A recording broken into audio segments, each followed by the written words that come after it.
Good evening and welcome to the Planning Board meeting of April 22nd, 2025. These proceedings will be videotaped and rebroadcast by Area 58 TV. If we could all stand to the flag. I pledge allegiance to the flag of the United States of America and to the republic for which it stands, one nation, under God, indivisible, with liberty and justice for all. All right. We have an A&R before us. The purpose of this plan is to create new lots A2 and A3 as shown here on. The remaining areas shown as lot A1 on this plan. Assessors map 128, lots 1, 2, 3, and 15. Map 127, lot 33. And located at Wareham Street and Tremont Street in the residential agricultural zoning district. We could.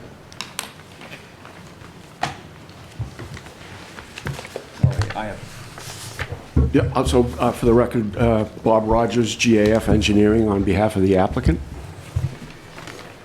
And if Mr. Bott wants to carry. No, I was just going to say the plan is on the screen before you. And correct me if I'm wrong, Bob, but this is in order to essentially make one lot for conveyance to the folks at the Buzzards Bay Coalition. It's a conservation project. A month ago, you voted to approve our rescission plan of a prior subdivision plan, and so this is the next step in the process. For Slocum Gibbs, if I may. Excuse me? But I don't think we mentioned Slocum Gibbs. That was what the rescission plan. Slocum Gibbs is the owner, and Buzzards Bay Coalition is the applicant. So I guess later tonight, you'll be endorsing the rescission plan that you approved a month ago.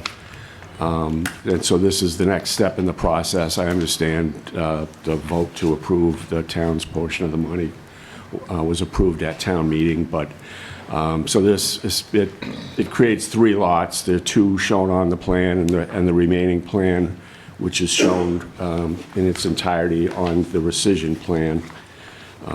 So the majority of this land is slated for conservation to be conveyed to the Buzzards Bay Coalition, and then Slocum Gibbs is going to do some work on that lot A3. But right now you have, basically 3 new lots that all conform. There's a couple of parcels that are kind of in no man's land. I don't fully understand it, but if you look at parcel X and parcel Y is a situation where there were 2 layouts for Wareham Street, and one was never discontinued. So, we're just trying to be accurate with the record for what's happening in between those 2 street layouts. Other than that, it's consistent with desires to protect the majority of the property.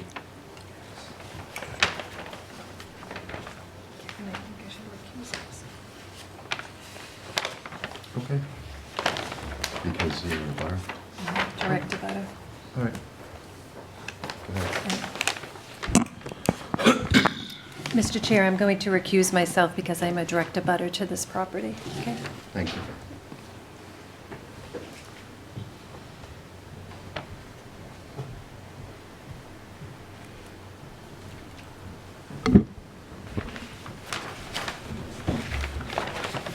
Do we have any concerns from the board?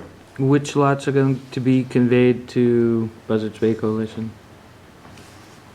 Not exactly sure. I don't know if it's both A2 and A1. It's not A3, but it's one or both of A1 and A2.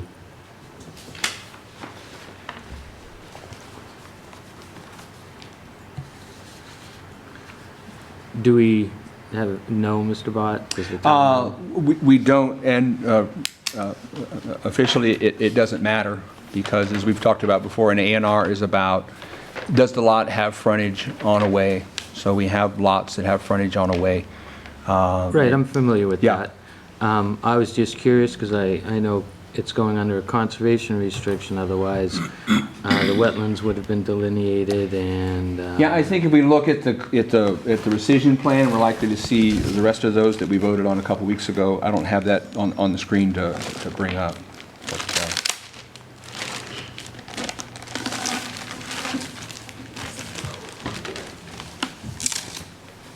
Are we going to have the rescission plan? yeah, the rescission plan, the board voted at their previous meeting. The appeal period has expired for the rescission plan. So at the end of the meeting, we've got a request to endorse the rescission plan so they can get it recorded as well.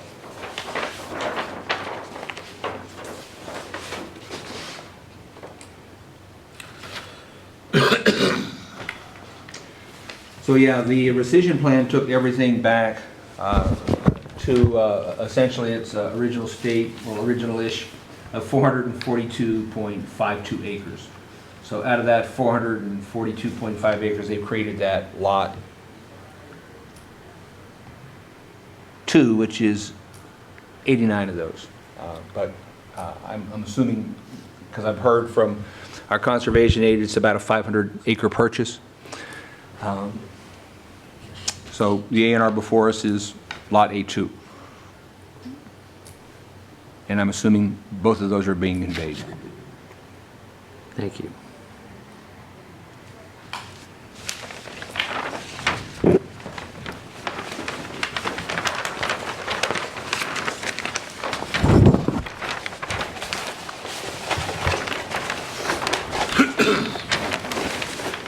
All right then, I'll look for, we have to open this up to the public. Is there anybody from the public? It's an A and R, I don't think it requires All public. right. All right then. I would appreciate it if I could have a motion to endorse. Motion to endorse the A and R for Wareham Street, Johnson Cranberries Limited Partnership. Second. Isn't it Slocum Gibbs? I'm sorry. I'm looking at maybe the, I'm sorry, I'm looking at the minutes, not the agenda, so yes. Yeah, you're so probably correct. the applicant is the Buzzards Bay Coalition. Yep. So, motion to approve the A and R for the Buzzards Bay Coalition. For that, I'll second. Did you second that? Yes. Okay, thank you. Further discussion? Hearing none?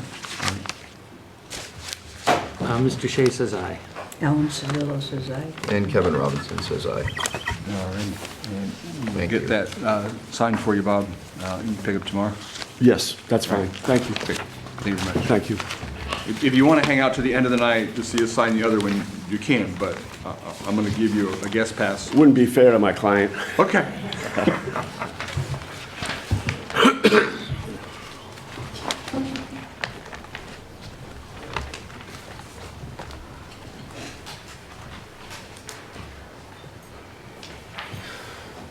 All right. Second, we have another A&R. Purpose of this plan is to create two lots. Shown on this plan, Assessors Map 92, Lot 1-0-R, and located at Indian Street in the Tourist Commercial Zoning District. Good evening. My name is Rick Grady from Grady Consulting. As you stated, we have an A&R here to create two conforming lots. Each of the conforming lots, lots 1 and 2, will have 150 feet of frontage on Indian Street, a public way, and 60,000 square feet of area. And I'd be glad to answer any questions that you have.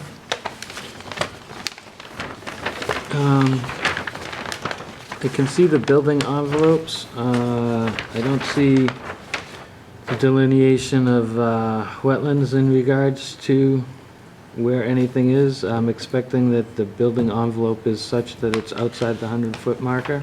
That's correct. We have a 100-foot setback requirement to the cranberry bog, so that's what the wetland is delineated. The cranberry bog's on the middle parcel, a non-buildable lot. There we go. And pretty much follows those lot lines. And there's no existing roads or easements on either one of those lots? That's correct. So in order to access these lots, you're gonna have to put in a roadway or driveway that crosses over land under the purview of the Conservation Commission? Within the buffer zone, correct. Not necessarily to work within the wetland resource areas, just within the buffer zone. Well, it's within the 100-foot, I expect, here's what you're saying, correct? Yes. Yeah, so it would require permission from the Conservation Commission. It will require an application to conservation, correct? I think that should be noted.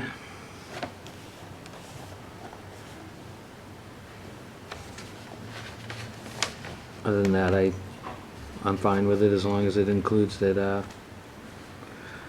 further review from the Conservation Commission is appropriate. Very well. And I'm happy to speak about this, the history of this property. This was before, up for potential 61A conversion a few months back. We looked at it, and while, and opted to say with the cranberry bog in the middle of it, there's not a whole lot of flexibility if the town was to try to, exercise their 61A right and try to do some sort of housing, affordable housing development on it. The bog in the middle just gets rid of any sort of flexibility anybody might have. So we passed on the 61A, and here therefore for you. So it goes from 1 lot to 3, 2 lots, 1 non-buildable.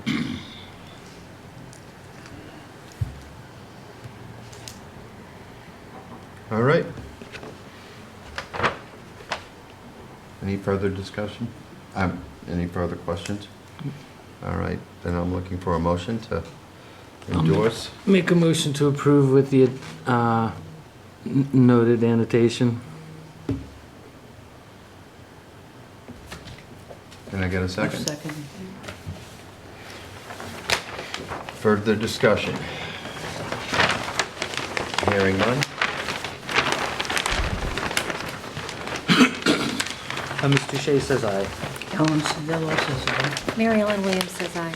And Kevin Robinson says aye. Thank you. Have a you. good night. Thank you. All right, Rick, same deal. We'll get things signed. Stop by at your convenience. Okay. Thank you. Love to see you. Thanks.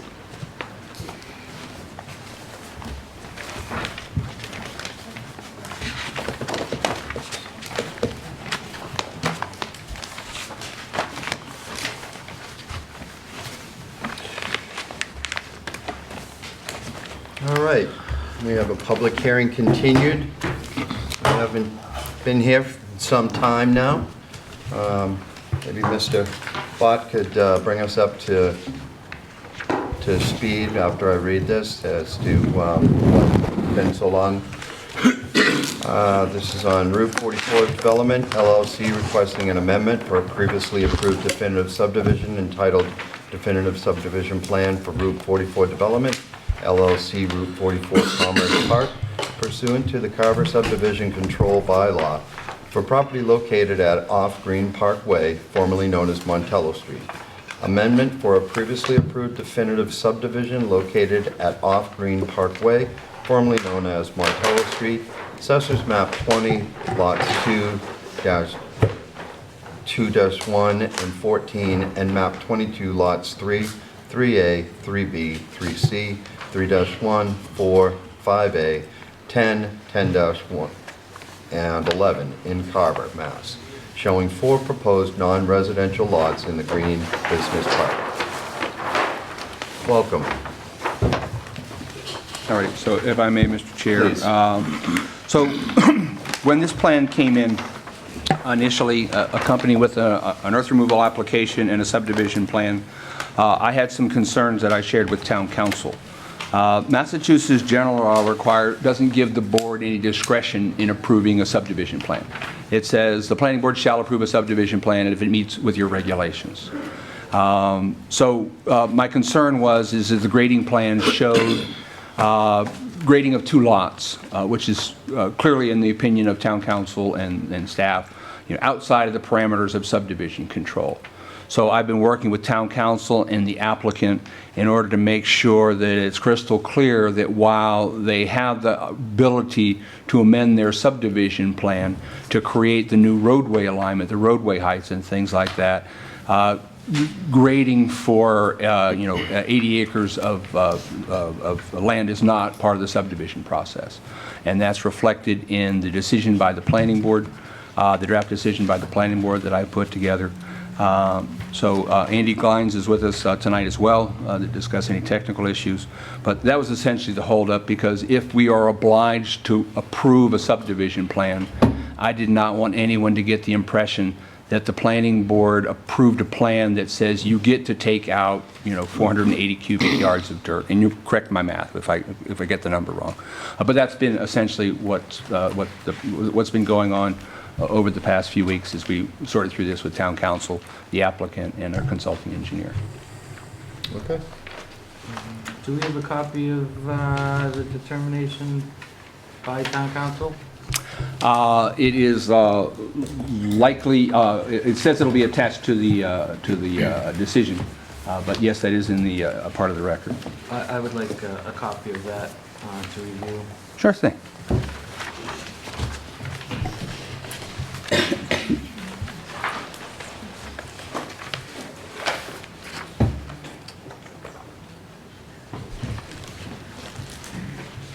Great, thank you all for the time tonight and your patience while we worked through the aforementioned issue. My name is Zach Richards, Senior Project Manager with Bowler, the site civil engineer on the project. And with me tonight is Susan Murphy with Dane Torpy, our counsel for the project. Yeah, we've been working through quite a few things, as Tom mentioned, and Susan's going to speak to the subdivision rules and regs a little bit further in our presentation, but first I wanted to kind of update the planning board on what we've been doing aside from working through those issues since we last saw you, and talk through some of the technical issues and remind the board of some of the waivers that are being sought as part of the subdivision amendment.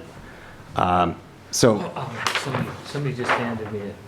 Very quick update, reminder on project history is this was originally a definitive subdivision approved by the planning board in February of 2024. And then after some time of exploring potential end users, we returned with the amendment and special permits that are in front of you currently. That was filed in November of 14th of last year. We also filed with the Earth Removal Committee for the referenced earth removal that we are seeking as part of the project, and attended several meetings into January, as well as a site visit with the Earth Removal Committee, and got a lot of good feedback from them that we worked into the plans in front of you tonight. And then concurrently, we worked through the peer review with Fuss and O'Neill that was started in mid-January. We responded in March, and we had a final peer review letter and the revised plans issued on April 17th. Just wanted to remind everyone of the project site here that's been in front of the board quite a bit, but shows Green Parkway to the east or page left of the plan. So north is actually page down, and Route 44 at the top of the page there. And then the subdivision roadways, Road A and B, that are creating 4 new lots, lots 1, 2, 3, and 4. And then at the request of the board, we've been showing that the PFAS cap in the rear of the site, which is shown in blue there. Some of the abutter requests that we had last meeting was to show a zoomed out plan that showed more of Heather's Path, as we have a lot of abutters along that roadway, and we've added some dimensions just to kind of show for context some of the distances to some of those abutters along Heather's Path. And then one major update that came out of the site visit and site walk with the Earth Removal Committee was just looking closely at that northern property line and how proximate the abutter is there. And we've since, based on their feedback, revised that to pull our our earthwork, our disturbance, and retain a back from that property line to retain a nice 50-foot wooded buffer along there. And in doing so, going a little bit steeper with the slope at a 2-to-1 slope, which is still good engineering practice. It'll involve the installation of stabilization blankets designed for that slope to ensure no erosion control concerns. But that was something that the feedback was we'd rather have that nice healthy buffer maintained and have you go a little steeper with the slopes than do the typical 3-to-1 slopes. So that's the limited disturbance in red there. Also heard just a lot of feedback and questions about the PFAS cap, so wanted to show how our proposed limit of work relates to that cap. Just added a couple dimensions on the page here. You can see those blue dimensions, about 300 feet and 400 feet. That's to the limit of work where we're filling. And then the nearest cut is over 400 feet from that PFAS cap. So we're truly respecting it and trying not to work within it at this point in time, or at least proximate to it. The other feedback we heard both from the peer reviewer and the earth removal committee was this needed to be done in a thoughtful way through thoughtful phasing. So we created this phasing plan, which is overlaid over the cut fill map. So as a reminder, you can see the legend to the upper left, but areas of cut are shown in red, orange, yellow, and areas of fill are in the aqua and blue and purple. So as a reminder, the real constraint on this site is that large hill at the front of the site where you see most of the red, and those are heavy areas of cut, upwards of 45 feet, which it's very challenged and extreme grade change there today, which is part of the reason we're back before you, right? A lot of the feedback from the market and the end users where we can't, have that burden placed on us. That it creates a lot of challenge for development of that. So what we're looking to do is cut that down as part of the earthwork here. And you can see there is quite a bit of fill needed in the back of the site where you see the blue and the purple areas. That's areas of 10, 15 feet of fill to provide a nice, fairly level developable pad for future development across these lots. So also want to point out that generally across the entire site, right, we were thoughtful about the grading design here. The areas of green and aqua are areas of cut and fill of 5 feet or less. So you can see the goal here is across the majority of the site, we're looking to generally maintain existing grades. But that does result in a fairly substantial export. A reminder that number is about 480,000 cubic yards. And that will be done over 2.5 or 3 years, general time frame. So getting into the phasing a little bit more, we've got the areas of phasing shown in the lines in magenta. Again, working with the peer reviewer, we included the drainage basins, which are associated with those drainage parcel B and A near the top left portion of the map here. Those will all be constructed as part of phase 1A. So we're going to get those basins constructed and in place to manage runoff. They won't be fully excavated as to manage sediment during construction, and then we'll complete the full excavation, remove that accumulated sediment, and stabilize it towards the end of construction so as to not adversely impact the infiltration capabilities. Once we have some of those key drainage and sediment basins in place, you move on to really Lot 1 and Lot 3, which are the two lots, page bottom of the page.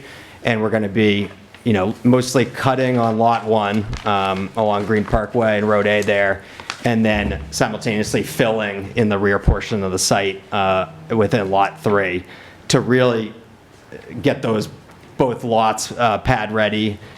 First is the priority. Those are where we've got potential end users identified that are interested in moving forward. So that's driven the phasing a little bit.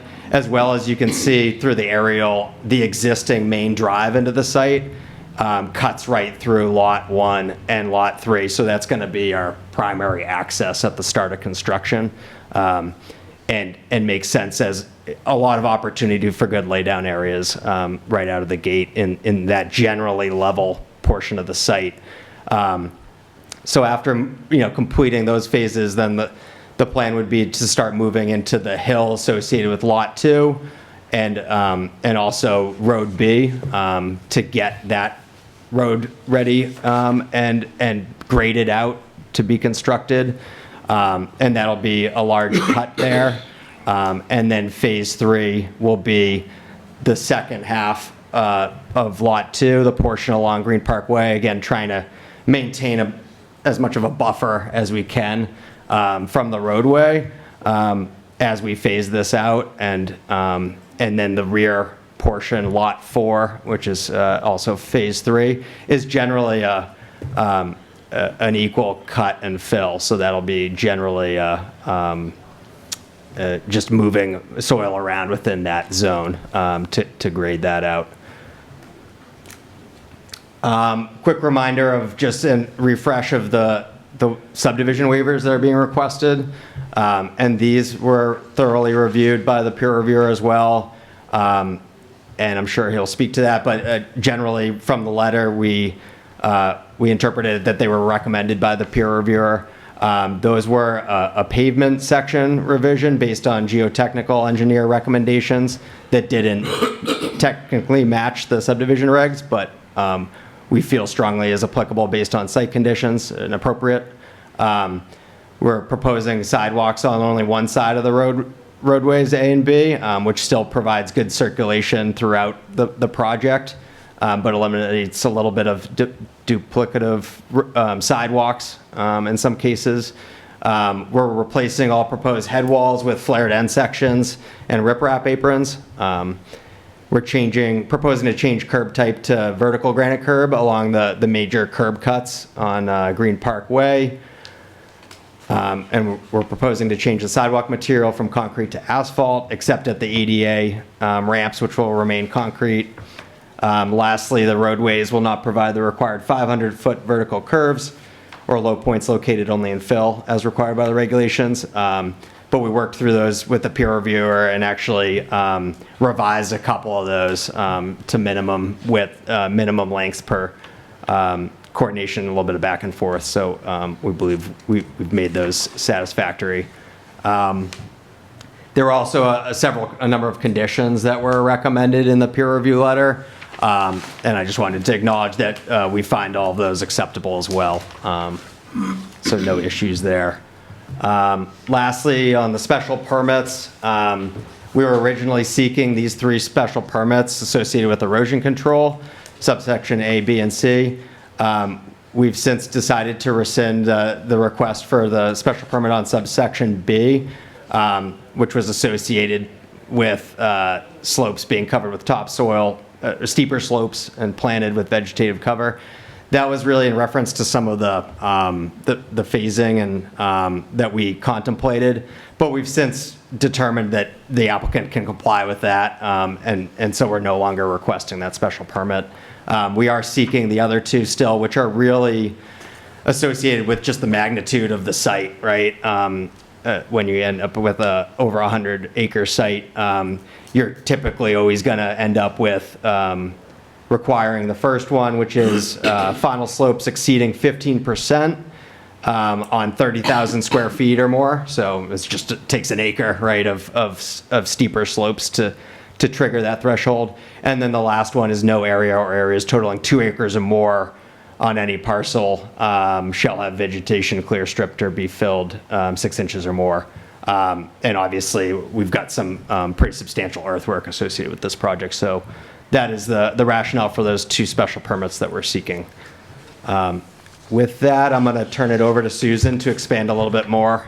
Great, thank you. So I'm just going to follow up and just give you a little bit more background than what Mr. Bott explained at the beginning of the hearing. And so what I've laid out for you is all of the correspondence, legal correspondence that's happened since January 23rd, when that was an email from town council, which I believe is the one that you were just referring to. And we received that on or about the 23rd. I can't remember exactly when Mr. Bott forwarded it to the applicant. My office responded on February 4th. The attorney for the Carver Redevelopment Authority also wrote a letter on March 20th supporting the applicant's position in our February 4th letter. There were a couple of phone calls that happened in the interim, and then subsequently, there was a case that was just decided in January by the land court that had to do with subdivisions and earth removal. And I wrote a letter on March 31st to bring that to the attention of Mr. Bott and Town Council. We have not received any response to the March 31st letter. So there's been a significant amount of correspondence. So when you're asking kind of what's been happening over the last few months, that's what it was around. And really the gist of the applicant's position and confusion is that your subdivision rules are very straightforward, and it says, section 6.3.35, the topographic and grading plan shall encompass the entire area to be subdivided. And so what Mr. Richards just presented is topographic and grading plans, which encompass the entire area to be subdivided. So if you can go to the next one. Then in addition, there's Mass General Laws, and I'm sorry for all the type, I know that's hard on a PowerPoint slide, but Chapter 40, Section 20, subsection 17, allows for the adoption of a number of different local regulations. So subsection 17 is for the prohibiting or regulating of removal of, earth removal in effect.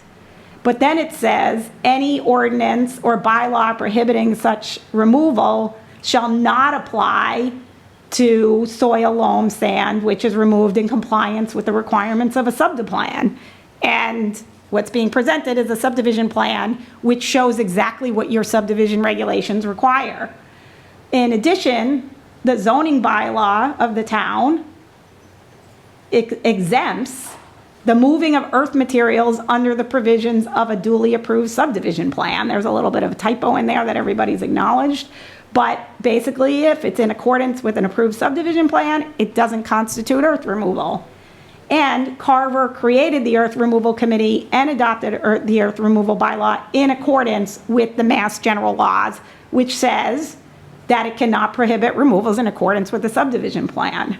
So, the plan before you contains all of the information that your regulations require. And yet, the applicant's being told, but you're not allowed to do the work that we're requiring you to show on the plan. And finally, in addition to all the new conditions, which, as Mr. Richards stated, that peer review is recommended, which the applicant is comfortable with, there's an existing condition number 23, which says earth removal is prohibited under this definitive subdivision plan, and that violates Mass General Laws, Chapter 40, Section 2017, which says if you have an earth removal bylaw, you cannot prohibit the earth removal in accordance with the subdivision plan.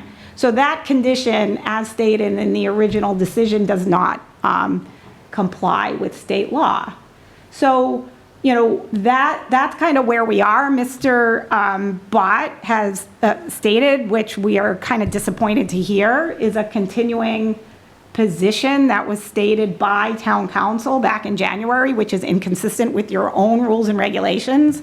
And the applicant does not agree with it and is reserving all rights with respect to that if any conditions are imposed that would prohibit it actually undertaking the necessary grading which is required by your subdivision rules and regulations. And I know Zach just wanted to close us out. Yeah, so all of that said, I think we've gotten a lot of great feedback from this board, from the Earth Removal Committee, from the peer reviewer.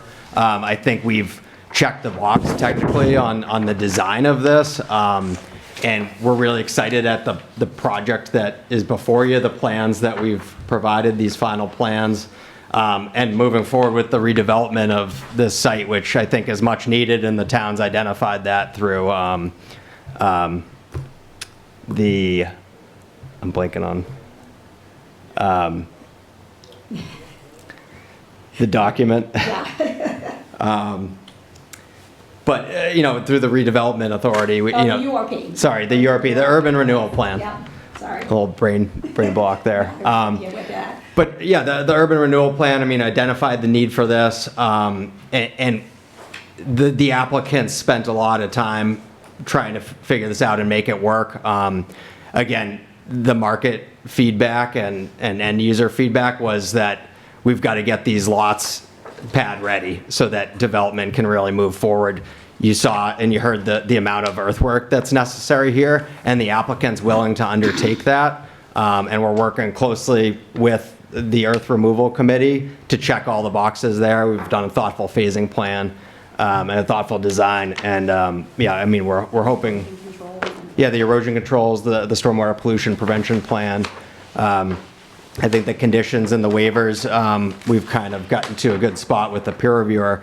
So I don't think there's too much left to solve. And we're hoping to close tonight. Look forward to any final questions or feedback. And thank you again for your time. Interested in what you have to say regarding. Good evening, Andy Glines, Fuss & O'Neill, engineering consultant on behalf of the town. We issued our most recent review letter on this project dated April 16th, 2025. We have reviewed the legal counsel letters from town council as well as applicants council. At the beginning of our peer review letter, we did weigh in on some of that applicability between what the planning board can and should approve versus what the earth removal committee should review and approve. Although, just want to state for the record that I'm not a lawyer, so we still defer to town council on final decisions to recommend to the planning board for those items. But I will weigh in, I guess, just in layman's terms. Essentially, the planning board previously approved the grading that was required to install the road and the utilities within the proposed right-of-way of the, basically the proposed roads for the definitive subdivision plan. Although the applicant's required to show the grading on the adjacent lots and everything that's included in that subdivision, that is so that the town and their consultants can review the impacts to that grading with the proposed road and right-of-way and utilities in regards to stormwater management, areas where retaining walls may need to be installed, etc. Now, the applicant currently isn't able to submit site plan review or special permit applications for individual projects for the lots that are going to be created by this definitive subdivision plan, and therefore aren't able to submit full applications to the planning board for review under site plan review or special permit. So understandably, the applicant, they don't have developers for those individual lots yet, and I understand where they're coming from, trying to get pad-ready sites so that they can enter into agreements with those future developers for those individual properties. But at this time, the grading on those individual lots is outside of the right-of-way of the proposed definitive subdivision plan. The applicant isn't providing full project submissions under site plan review or special permit. So that review for the earth removal to create these pad-ready sites and level them off, in Fuss & O'Neill's opinion, is still under the purview of the earth removal committee. That said, the applicant still needs approval from the planning board for the special permit for the erosion and sediment control items that the applicant mentioned earlier in their presentation. So kind of outlined that in the memo. I can certainly cite some more specific references to town regulations, bylaws if needed, but I guess that's Fuss & O'Neill's input on that piece. Other than that, as the applicant stated, they went through the waivers and conditions of approval. We outlined all those in the latest April memo. no real concerns or issues with those, but again, I can elaborate on any of those if the board or applicant wants to go into more detail on any of those. Thank you, Andy. Could you pass me over the letter from town council? That was what I was looking for. I have this one here, Is that the same one? the January 14th letter. I don't know, Mr. Brought you over one and you said you already had it, but you passed it to us as well, so. Oh, somebody handed it to me, but then Mr. Pot came by and offered me another one. Are you missing one too? Oh, was it you that passed it over? One or two, I guess. Oh. No, I printed it.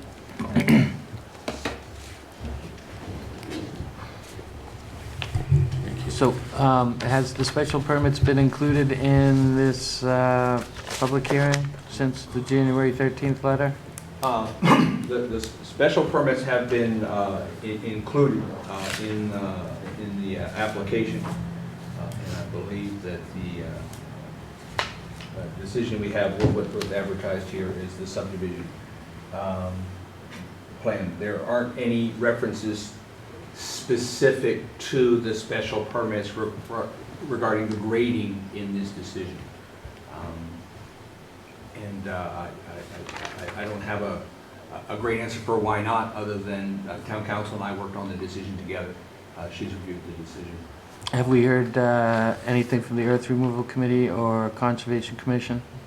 The Conservation Commission has weighed in that the work that's being taken place in the amendment is outside of the areas and is compliant with their previous decision. We can have a copy of that. Yeah, it's in the file. There are the copies.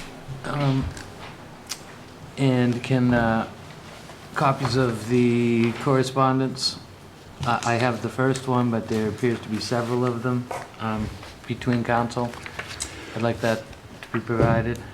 I typically provide things to town, the planning board, there's addressed to the planning board, town council's request. I'll check with those, but likely they're fine as well.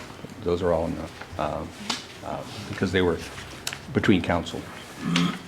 But town council has basically opined that you can take dirt that's required to build a road, but you can't take dirt that's required to grade a lot.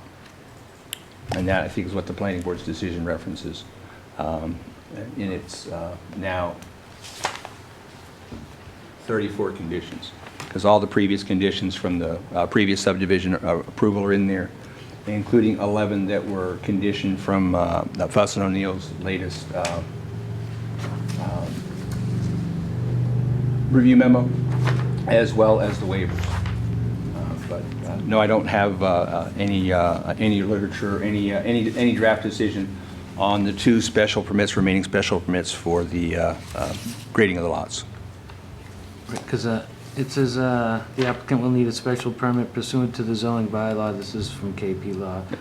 Section 293.828. Erosion control and those special permits are not currently before the planning board at this time, so I wanted to see if she's weighed in since that point. Yeah, we maintain right along that an earth removal permit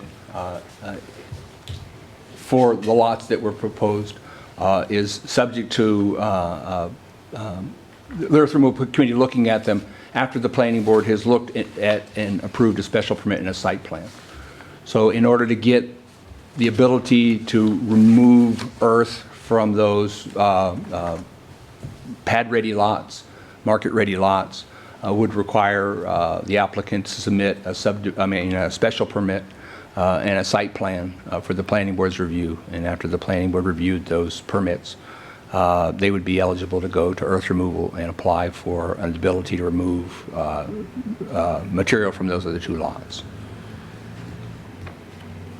All you get to do right now is create zoning, create the roadways, and the earthwork for the roadways, for the drainage, for the utilities, but not for those remaining lots.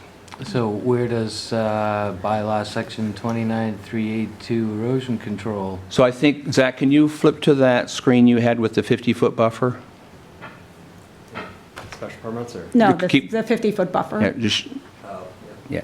So that grading that you see there and maintaining that 50-foot buffer is on the plan for the purposes of showing what the drainage aspects are, but the planning board is not approving a subdivision plan that has, that green lights that grading for that site. So I don't know to what extent you need this special permit for the grading that you don't get to do on the subdivision plan. Because all the subdivision plan applies to is the grading around the roadways. Are we lowering the roadway, Mr. Glines? As the applicant mentioned, there's some minor adjustments to grading really for vertical curvature, but the general approach to grading the roadways didn't change, notably. I don't know if the applicant wants to weigh in and confirm that. Yeah, that's correct. I think we lowered the high points of the roadways 4 or 5 feet in that order of magnitude, but generally consistent with the previous design otherwise. And what's the final NAVDAD being proposed for these lots? Is it 90 to 98 feet?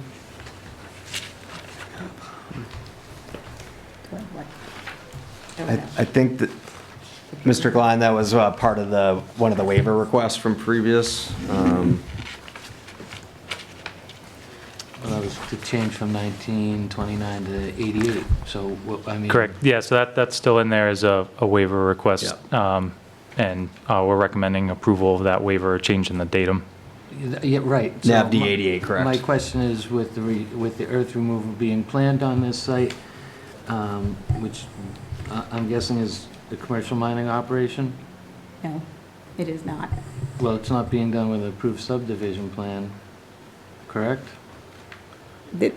All of the work that is proposed is in order to create a subdivision in order to effectuate the urban renewal plan and create pad-ready sites No, I for understand. this I was sitting project. there.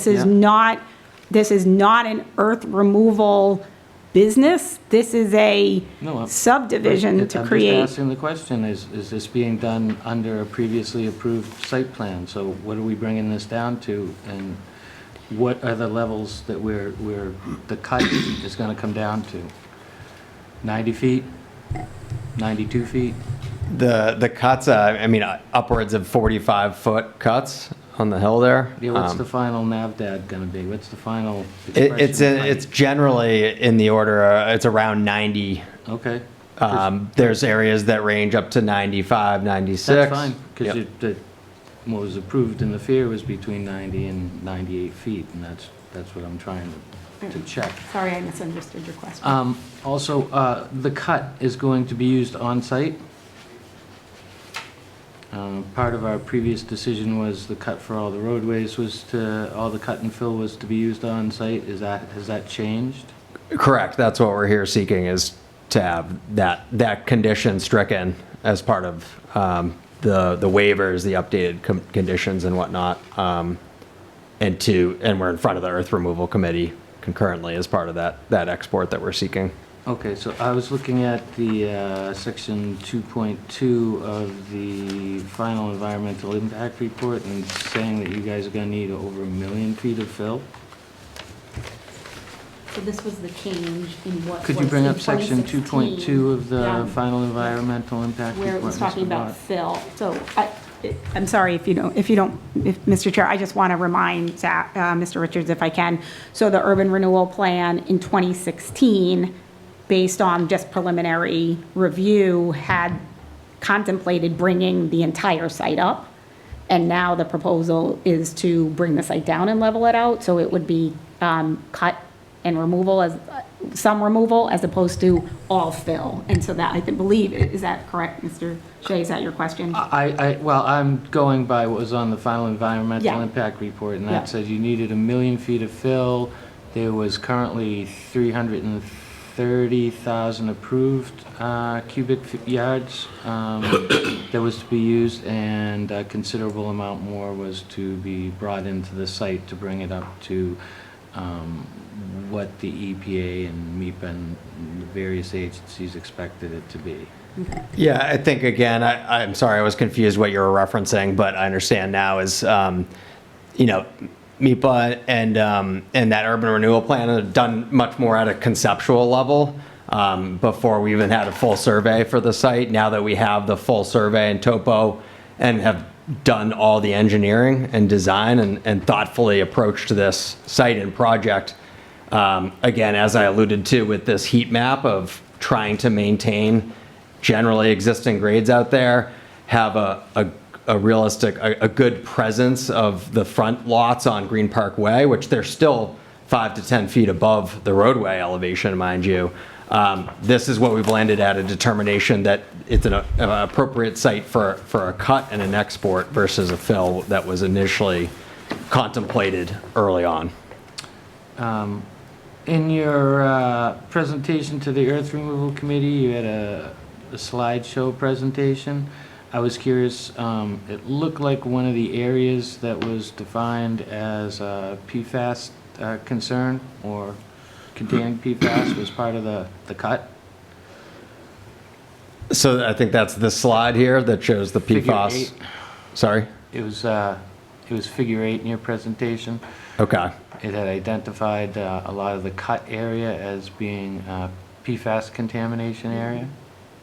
Do you have slide 8 of your presentation? I don't have the presentation from the Earth Removal Committee at my disposal right now. Specifically pinpoint the area of cut as being one of concern, so that's why I'm asking, because it was presented otherwise, and I was wondering if that's the case, what's happening to that fill? Is it being spread out over the site? Is it being removed and trucked out?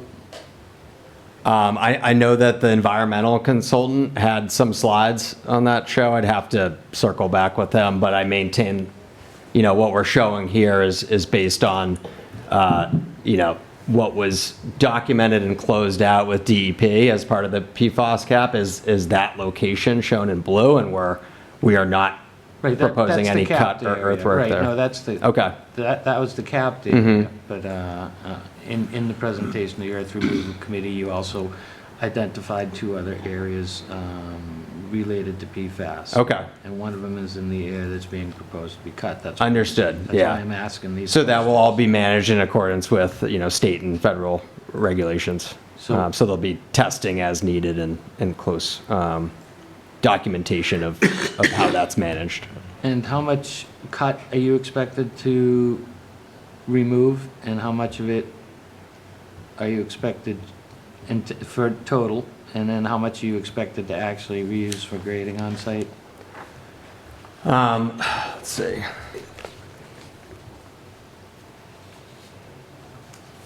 So total cut's about 720,000 cubic yards, and then the fill is 240,000 cubic yards across the site, which is the net export of 480,000 cubic yards. And the goal would be to keep and maintain any impacted material on site. Right, now why aren't we going with the original plan and what was expected to be reused on site? Because it would require substantial more earthwork to do so, and it's again not conducive to the end users that we've identified at this time. The elevations of the site, we're trying to generally work with the grades that are given to us on site. So not having been familiar with that initial analysis, I think the approach here and the design and the end users have changed since. And this is the approach that we think makes the most sense given the constraints on site, which again is trying to balance the areas of cut and fill. You can see the purple area is about the size of the red area, right? So we're trying to largely balance it. There is quite a substantial hill in front that we have determined needs to be cut down to develop that parcel, and a substantial amount of export that's needed that goes with that.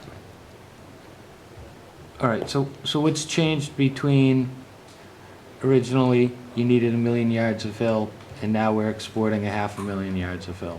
How did that work out? I mean, I'm trying to figure this out. I think it's additional design and more detailing and additional survey that was available to allow us to refine the analysis, and also determine how best to develop the site. That was all done much more at a conceptual level, as I alluded to, and now we're in a construction level detail here, and that's the the values that we're landing on. Mr. Glines, what is this, what is the change to the 15% grading going to mean in regards to drainage and runoff? Right now, the stormwater management approach for the roadway really hasn't changed, but they are installing the temporary sediment basins towards the bottom of the plan, which is really Plan North. And in order to create those basins, they do have embankments that will be greater than 15% slope at those locations. So it's basically making sure that those are stabilized appropriately, and you don't have real erosion along that property edge. In your review, maybe I'm just reading section D wrong, but maybe you could explain it to me under general comments. Which one? The earth removal committee should render the decision regarding the earthwork on the individual development lots until a project can be submitted to the planning board. Yeah, so I can, basically, the earth removal definition in the zoning bylaws, I think kind of partially clears that up.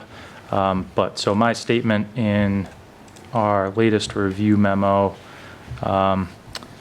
reads, the earth removal committee should render the decision regarding the earthwork on the individual development lots until a project, i.e. site plan review, special permit review, can be submitted to the planning board. Essentially, at this time, there's no proposed structure or use on the individual lots that are proposed as part of this development. So a full site plan review or special permit package can't be submitted by the applicant. So basically that leads into the definition of earth removal as defined by the bylaws.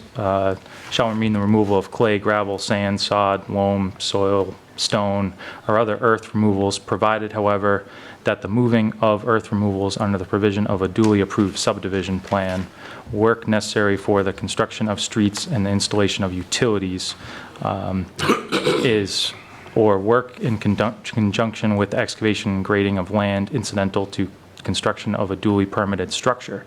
So right now, even the original applicant's submission of the definitive plan showed that the road could be constructed and cut through that existing hill without having that hill excavated and leveled. So you're able to construct the road and the utilities within the proposed right-of-way that's approved under the definitive subdivision plan, and the grading that the applicant's requesting to do now on the individual lots is not directly required for constructing the road or utilities. So if the applicant was prepared to submit a full site plan review or special permit package with proposed structure and use and meet all the requirements of that application package, then the planning board could approve the proposed grading on those individual lots under site plan review or special permit. But that's not the case at the moment.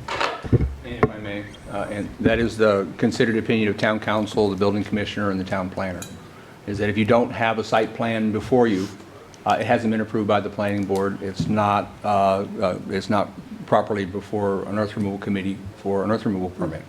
Not that we're getting into their business, but site plan approval is required for earth removal other than the earth that has to be moved or removed in order to construct the subdivision.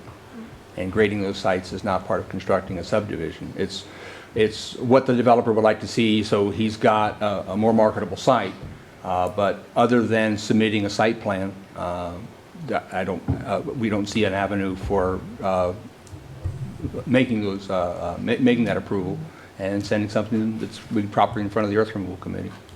Right, and in general, I understand the wanting to grade and not impact the roadway system, but the earth removal committee only gives out permits for commercial mining, agricultural excavation, and excavation due to construction. And unless something's being constructed under there, we don't have a site plan, we haven't approved a site plan in regards to this construction. I'm trying to figure out where this is going, where this is coming from, and why we aren't using that on-site level as was expressed in the environmental impact report that was approved by the state. Yeah, and that's why condition number 1 says modification of grading is for roadways. The planning board is not approving any of the proposed grades for the individual lots. And I think Yes. condition number 34 kind of circles back around that. Earth removal is prohibited under the definitive subdivision plan unless approved by the planning board on an approved site plan.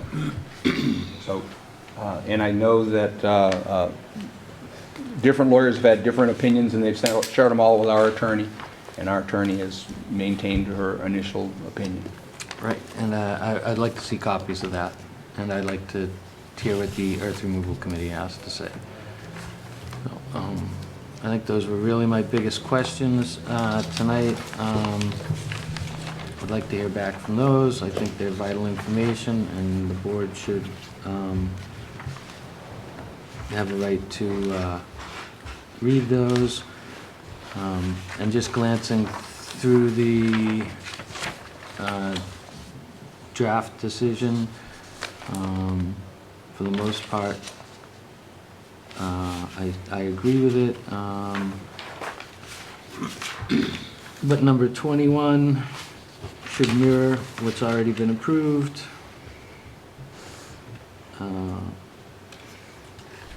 Not necessarily right onto Route 44. I think we gave them the option to turn east or west onto 44. I think water demand, as recommended by Andy or Mr. Glines, anticipated water demand, and we should have some annual reports for usage to see that it aligns appropriately with what was anticipated. The same with the wastewater generation.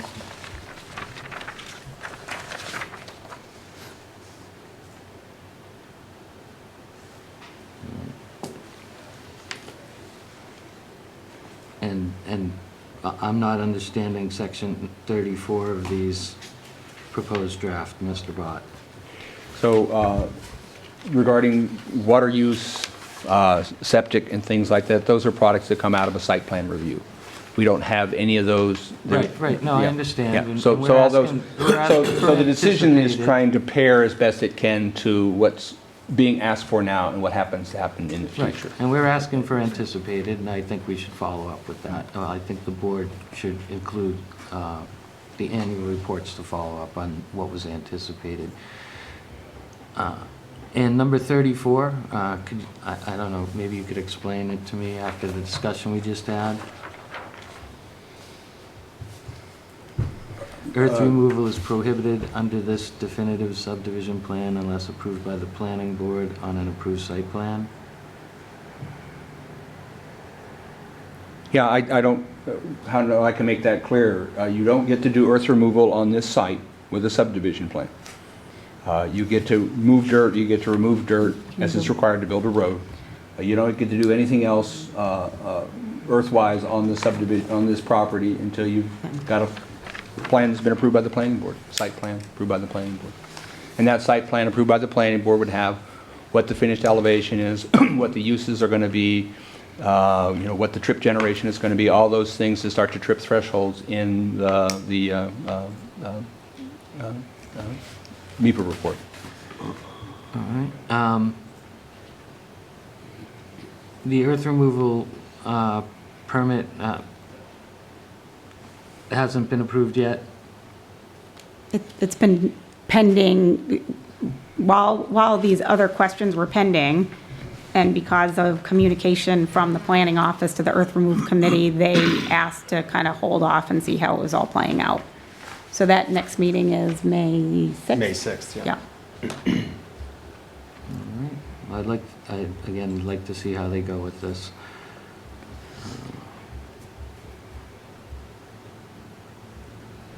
Mr. Chair? if I Yes. may. Yeah, if I could, I'd just like to respond to a couple of things.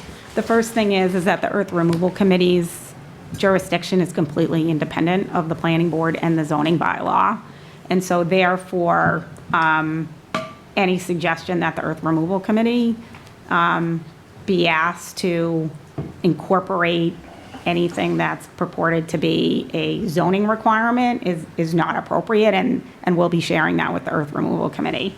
The second thing is I have great respect for Mr. Bott. We've worked together in other contexts for many years, but I have asked Mr. Richards to put back on the screen that Mass General laws does not allow the prohibition of earth removal for construction of roadways. So even if the applicant were to concede, which it is not, that its regrading is limited to the roadway, this board cannot prohibit the earth removal of anything that's excavated for the actual roadway and utilities and drainage related to that. That is a violation of Mass General laws, and the board and the applicant will reserve its rights with respect to that condition. And finally, I just want to state, and I pointed this out in my February 4th letter, all my letters went to Mr. Bott because he's the one who had forwarded the original email to us from town council. But we had pointed out in that letter that your subdivision rules and regulations specifically speak to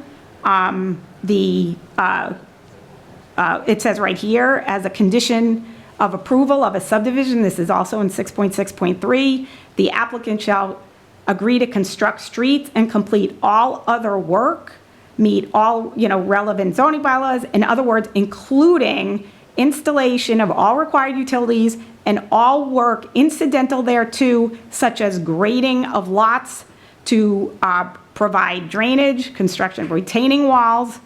It also requires all grading of house lots, and it has been pointed out to town council that there is a distinction made that allows for the grading of all house lots in subdivisions, but not for commercial, and that is not based in Massachusetts law at all. So there's a lot of concerns that the applicant has that, frankly, this project is being picked on and being treated differently than other projects. We believe if we went back in time to other very unbalanced sites, now there haven't been a lot of them in Carver, but there's been a number of unbalanced sites over the years. It may have been a number of years ago, but we do not believe that they were prohibited from grading out their entire site as part of the subdivision. So, for the purposes of your draft decision, at a minimum, that condition that says no earth removal violates Mass General laws, because the entire roadway could be excavated and exported under Massachusetts law. But we do have a concern with a lot of these other statements as far as telling the Earth Removal Committee what they should or shouldn't do under their jurisdiction, and also kind of, for whatever reason, picking on a project which its end goal under the town's own design is economic development for the town, because the inability to be able to regrade the site is only going to create significant and potentially years of delay of the town ever seeing any economic development on the site. And that would just be, I think, not the outcome that anybody wants. So I respect town council. I've worked with her as well. I disagree with her in this case. And we understand that the board will take the, action ultimately that it feels is appropriate. But I do want to say, and we hate to say this because we feel like we've been working very well, notwithstanding all our maybe backs and forth, that ultimately we've been getting to kind of yes or to the end on everything that's been going on with the town for a number of years. And this is the one time that I have to say that the town is reserving rights, because some of these conditions that are being discussed, the applicant may not be able to just swallow and move forward. So I appreciate you saying that. I say it with all due respect. I don't know if any of you know, I spent 11 years sitting on your side of the table on a planning board, and I get it. But I did need to at least respectfully say this for the record. Thank you. And I'll just add again from the engineering perspective that it's very common to see grading of lots as part of a subdivision. It makes a lot of sense logically. Again, particularly with home lots, you see everything kind of, the mass earthwork happening as part of the construction of the roadways, so that projects can come in and be constructed on reasonably sloped and graded lots. If we were to be forced to build this roadway, there would be a literal ravine and a valley that's being constructed as you build that roadway through, and 3-to-1 slopes going up, 40, 50 feet through that hill. And again, I think I just want to point out and ask you to consider what we have in front of you, this earthwork across lots. We strongly believe it's an approvable plan as part of a subdivision at the discretion of the planning board, and we ask you all to consider what we feel is a great project and what's needed to move this redevelopment forward. Mr. Chair, if I may. Please. So, earth removal is defined in the zoning bylaw is what's referenced in here. The last statement of Chapter 40, Section 2017, which says, which is to be removed in compliance with the requirements of the subdivision plan by the planning board. That's exactly what the planning board is giving permission for. You get to build a roadway, and the road, the material that has to come out, that has to move to build the roadway, you get to move that. That's not earth removal, that's the construction of a roadway. So I just want to clarify, we're not saying you can't move a stick of dirt. You can't move a stick of dirt outside of what's required to build the roadway. So we're not prohibiting anyone from doing earthwork, whether it's cut and fill on the site or moving it from the site, in conjunction with building the road. But this decision in no way implies that it's fine to grade 2 lots to get them pad ready as part of the subdivision plan. Town council has maintained that that's not the parameters of a subdivision plan. What's before the planning board as a subdivision plan is what does it take to build a subdivision? Not what does it take to populate the subdivision, what does it take to fill the subdivision? So they get to take dirt, they get to move dirt where it's building the road, the drainage, the utilities. They don't get to grade 2 additional pad-ready lots under subdivision control. Right, and I fully understand that, and we've been over it over and over again. So let me make this clear. We're not picking on you. Me asking questions in regards to the urban renewal plan, which was previously approved, not only by the town, but the state and MEPA and all the various other agencies, we should be asking questions for anything that deviates from that plan. The plan is the plan. It's what it was we were expecting to see. It's what was supposed to come in front of us. Honestly, I don't have a lot of issues with what's going on here, as far as the grading before the road goes in, because I understand the to the road and how much extra work would otherwise be required on this. But not only should we be asking the questions, we should be getting the information necessary in regards to this. I have a little more information that I would like to acquire. I request that this be continued to the next meeting. And that's all. Mr. Robinson, first, Mr. Shea, thank you for your comment, because I would like to clarify. We are here to answer every question that the planning board had. When I said picking on this project, I meant it appears to the applicant, based on the information the applicant has, that perhaps this subdivision is being treated differently than other subdivisions have in the past. So I did not mean to infer that any of you or any of your questions is picking on us, and I apologize if that's how it came across. So I did want to state that. I'll just also note that the urban renewal plan is very clear in its verbiage that it is conceptual in nature, so it was intended to evolve. And as far as the continuance, I don't know, Mr. Chair, if you'd like us to respond to that, or.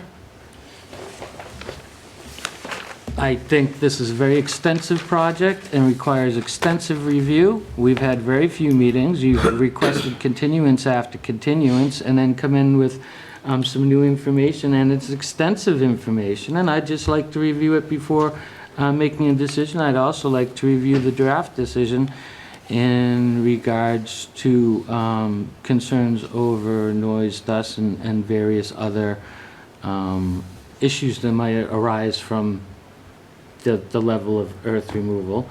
We would like, and we would like to find out when the road's going to be finished. So these are some things some information I would like to acquire. Maybe you can answer some when the road's going to be done at this point. It would certainly help narrow things down for us. For you, Mr. Chair, Yes. I think enough has been said about this, and it's met its rules and regulations. And as much as I respect Mr. Shea, I think enough is enough. And let's end it here. I think it's very short-sighted to deny a planning board member information that he's requested that involves the legality of the issues that we're facing and the ability to deal with it. I think everything's been answered, Connie. Everything has not been answered. Clearly, I've asked for... You're the only one that's having an issue with this. No, I'm the only one that's talking about having an issue. No, because Really, who on this I board want wants the it to legal- continue? I think these people have been here long enough and many times, and I think it's about time to let it go and let's do it the right way and stop procrastinating. We're gonna lose this business in this town unless this stops and we let them go on. They're doing everything in the right way, and I think enough is enough is enough, and I've had it. I don't think I that... think enough.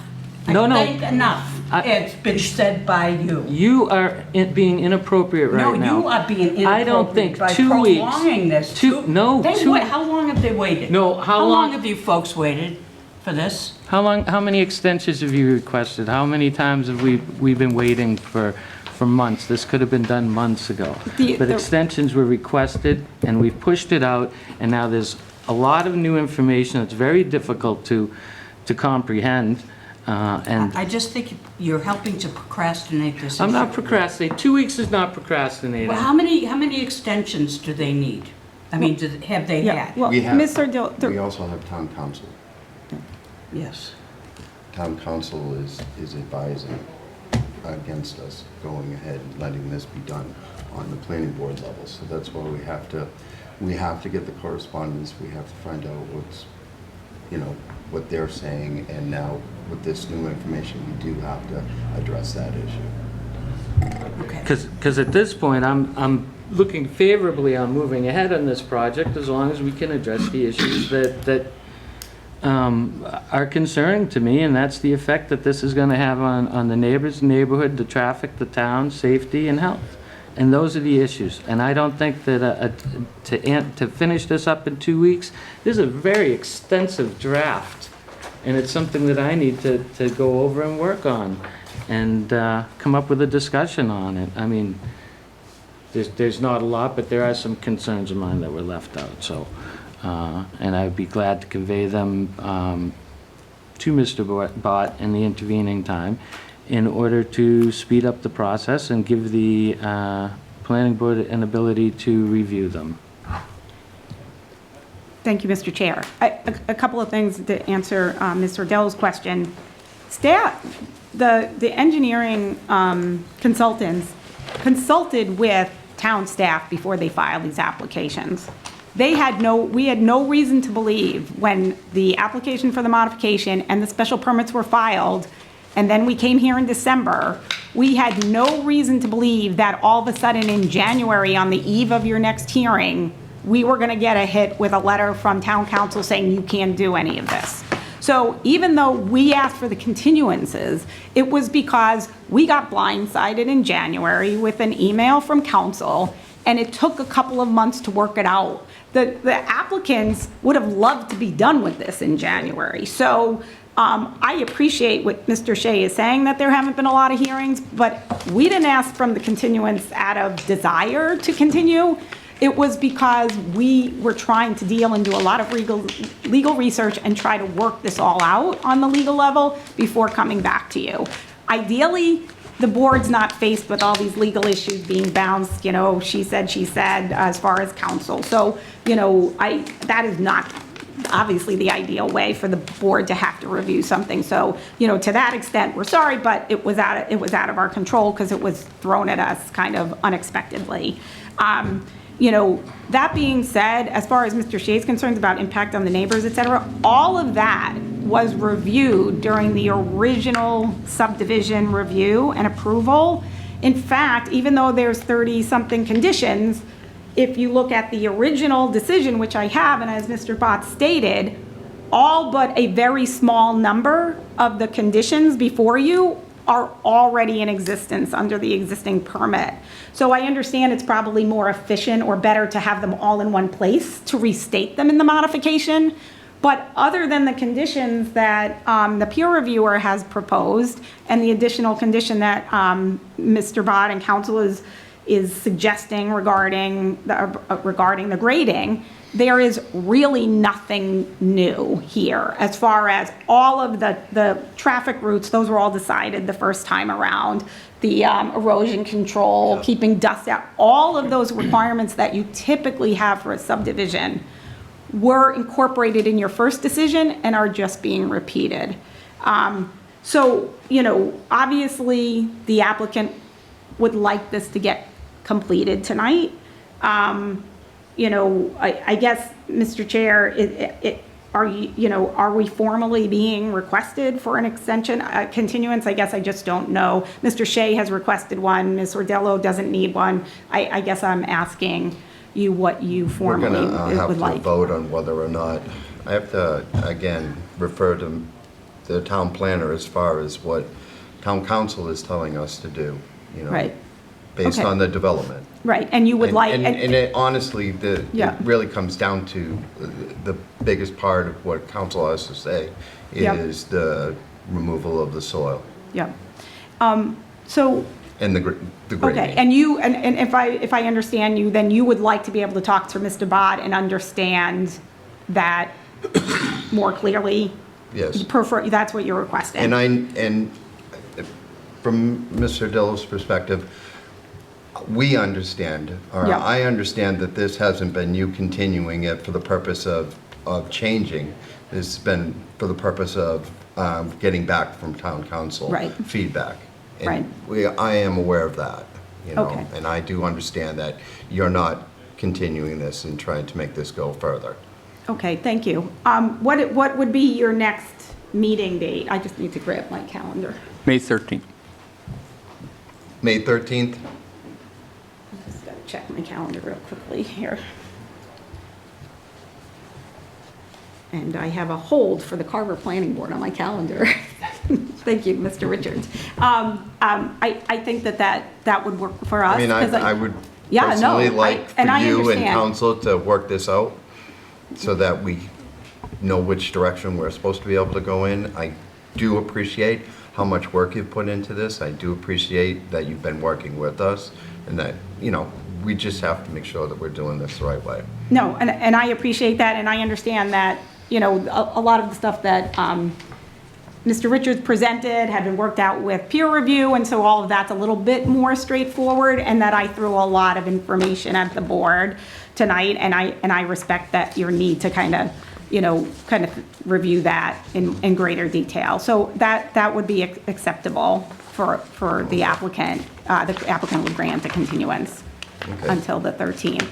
So And- we and can then- do that. We yeah. can vote to do that.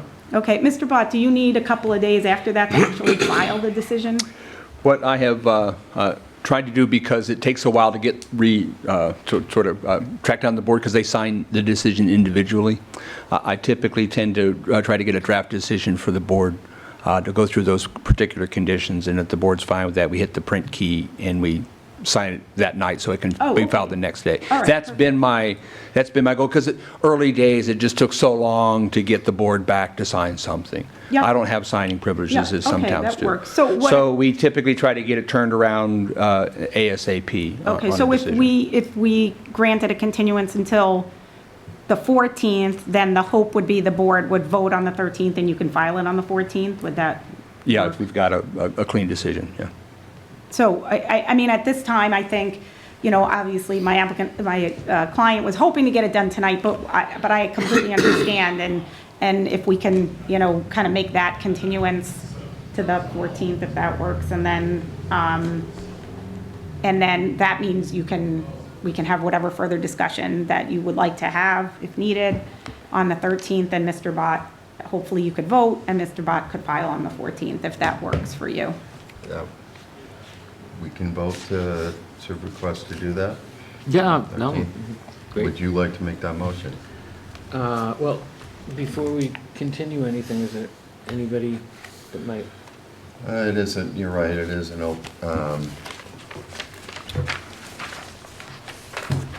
it is a public hearing, so if you would like to come forward, there's any, I know that you've been here before, and I appreciate that you've been here and that you've had to be put off due to, you know, this being continued overly. Is there anything new that you want to bring forward? So this is obviously the time for us to hear any of your concerns. Okay. My biggest concern is, my name is Steve. We want to hear your concerns. Yeah, from Plimpton. I think as far as the earth removal, you had said 2.5 years. I think we've been to every meeting, both earth removal and the planning board, and somebody estimated more like 7 years to pull all of that out with 50 trucks a week. But he was just saying 2 to 2.5 years. Is that true? They have been sticking with the 2 to 2.5 years. Is that not true? And that's 50 trucks a week, a day? And that would do it all? Okay. And my concern is water source. Once this is all done, where is this water source going to come from for this? That can't be, Mr. Bott, that can't be really handled at this level because we're working on developing the road. Yeah, site plan approval or subdivision is about the roads and the pipes and the drainage and the electricity. Obviously, for them to put any use on the property, it's going to have a water source, and that water source is likely not from the North Carver Water District or the plant there. So they will have to create their water source, how that happens. But you have to have a way to convey water, but you don't have to have a source for water. Exactly. One of the things that in our meeting with DEP, they ask us to do is put in a condition that says, put the pipes in the ground, but do not connect them to North Carver Water, North Carver Water District. Mm-hmm. So when they get into special permits and site plans specific to those properties, they'll have to show, here's what we're going to build, here's the number of trips, here's the water that we're going to need.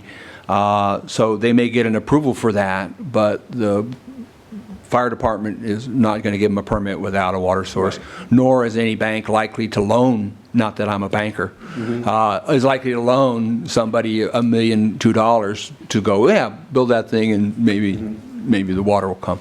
So what stops them from selling all the dirt they pulled out, knowing that they can't get water in there? They've made their money and they walk away from it, and we got a hole in the ground. If they come in with a site plan approval for the planning board, it's reviewed by our consulting engineer, and they say, that's fine, then they get their permission to build their site and take that material. Whether they actually break ground on something because no one's loaned for it, well, that time will tell. Okay, because I think that's what's going to happen myself, but that's all I mean. Thank you very much. Thank you. Appreciate it. Mary Ellen, these aren't the minutes I was looking for. They're the right ones that I requested. If you'd like, I'd make a motion. That would be great. Would you accept one?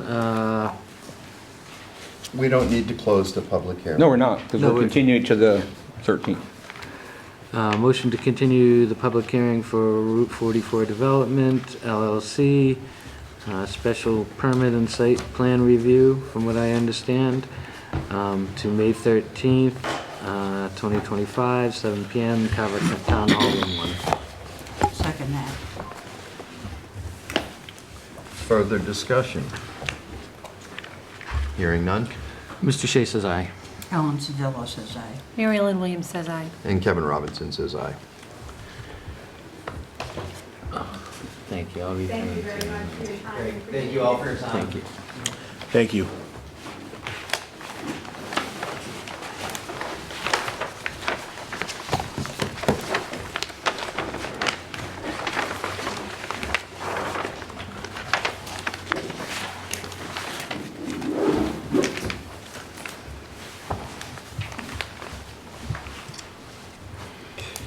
Other business. We have a discussion from Eversource.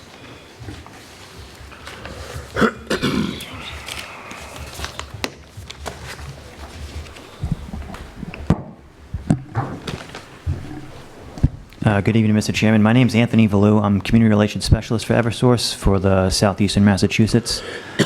I'm new to Carver. I currently have all of basically Greater New Bedford, Attleboro, Taunton, but I took Carver over from a colleague as we hired a new person, so moved some territory around. But happy to be in front of you tonight.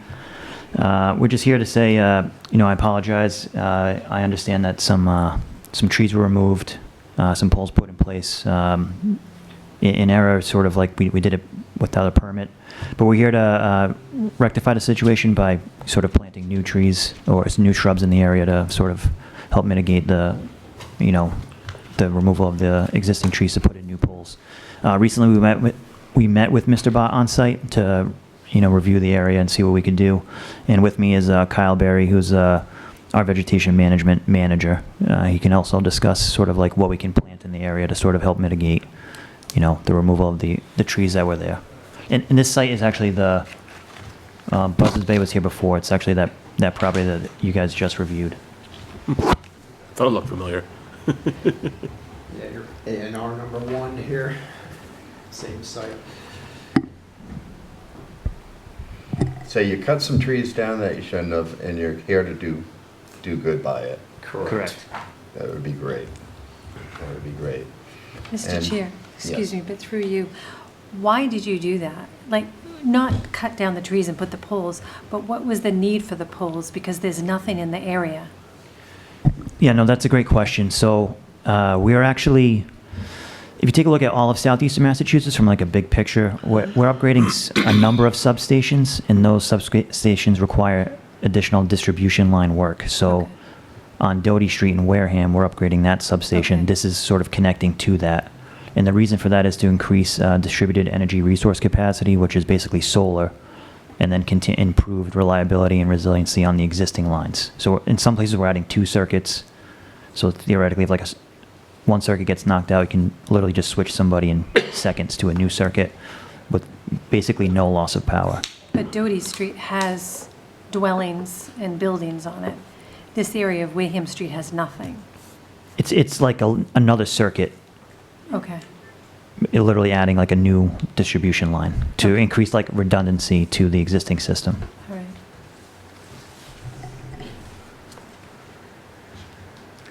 So this is the the area where, so this was, like I said, this was a poll hearing through the select board and also on a scenic road. So the poll hearing is specifically to the select board, but any cutting of trees would have come to the planning board on a scenic road. So that's why we're having this discussion with the planning board about mitigating for what was cut. So this is the area that we're talking about, and in our conversations, I have been leaning into pollinator species since I got here, about how do we make sure that we have got, what can we do, what can one group do to try to make sure that birds and bees have a place to pollinate and make food so everybody can eat for the rest of their lives. So I've been leaning heavily into pollinator species, but you can't always put a pollinator species in a road right away. Trees that you have to put in the road right away have to be salt tolerant, have to deal with those sort of things. So we looked at what are our options here for replacing trees, mitigating for those things, but also affecting this other option of how do we, increase and sustain pollinators. So what I think it's Kyle who put this presentation together. These are the sort of the plant materials that they've been talking about as potential for plantings and mitigation. So beach plums, high bush blueberries, pussy willows, groundsel bush, I'm not familiar with that one, but I'll work with you. It's a newer one. It's sort of a marsh plant, so you find it in sandy, marshy areas typically. We have some of that in Carver. A little bit. Winterberry holly, northern bayberry. Anybody who's been to Plymouth Patuxent Museum knows that the Pilgrims made candles in bayberry. Absolutely. I learned that in second grade. Great scent. Yep. So those are the plant types that we're talking about, planted in various locations because they can't quite go there. I mean, we can put some of those things on the site, but we just wanted to bring this to the planning board's attention, talk about the fact that stuff happened. We're trying to make it better, and these are some of the things we're discussing about doing these plantings in locations around town. To help mitigate the loss of the trees and to provide additional species. As far as the site's concerned, though, can we put pussy willows and the beach plum? Are those going to be all right in that area? Yeah, they should be fine. Yeah, I picked all of these to be relatively drought tolerant and I know sand beach plum tolerant. probably. Yeah. They'll go anyway, yeah. Yeah, absolutely. So I think we can plant a lot of these in that site where we did the cutting. If there is an additional site, we can certainly speak to that as well. But I picked these all out with the intention of putting it in that vicinity of the cutting on Wareham Street. Thanks for the clarification, Kyle. Thanks.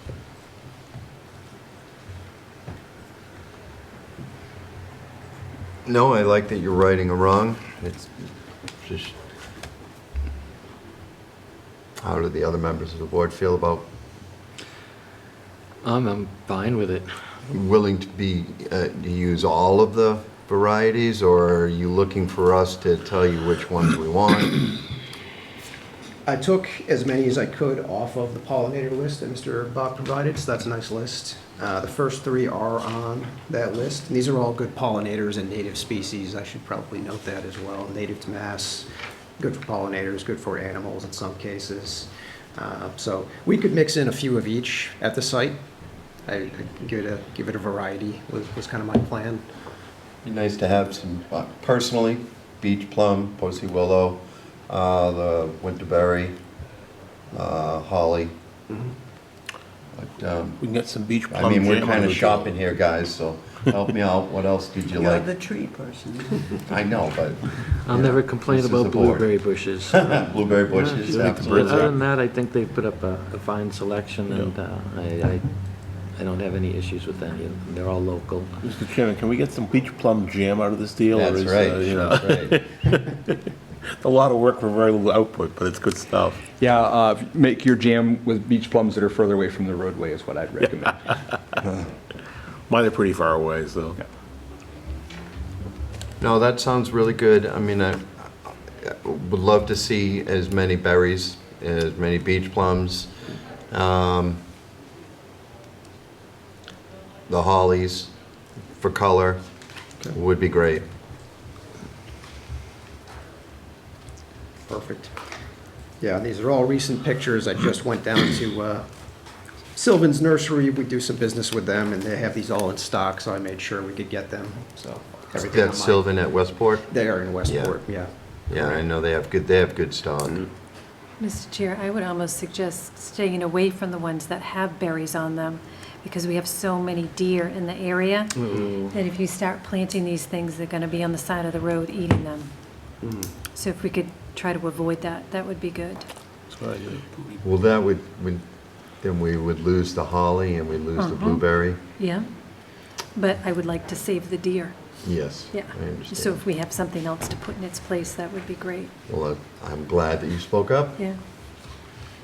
I did not think about the deer. And the way the traffic is on Wareham Street, they won't have a chance. So I know that holly,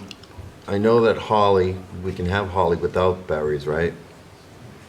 There were two types. There was the winterberry and what was the other? Well, I Holly? think only female hollies have I think berries. that's correct, yeah. Yeah. So the male would. So we can take in what Mary Ellen said and So beach Stay plum. away from the males on the holly. That's what every mom I've ever met has said to their beloved. Stay away Yes. from that male.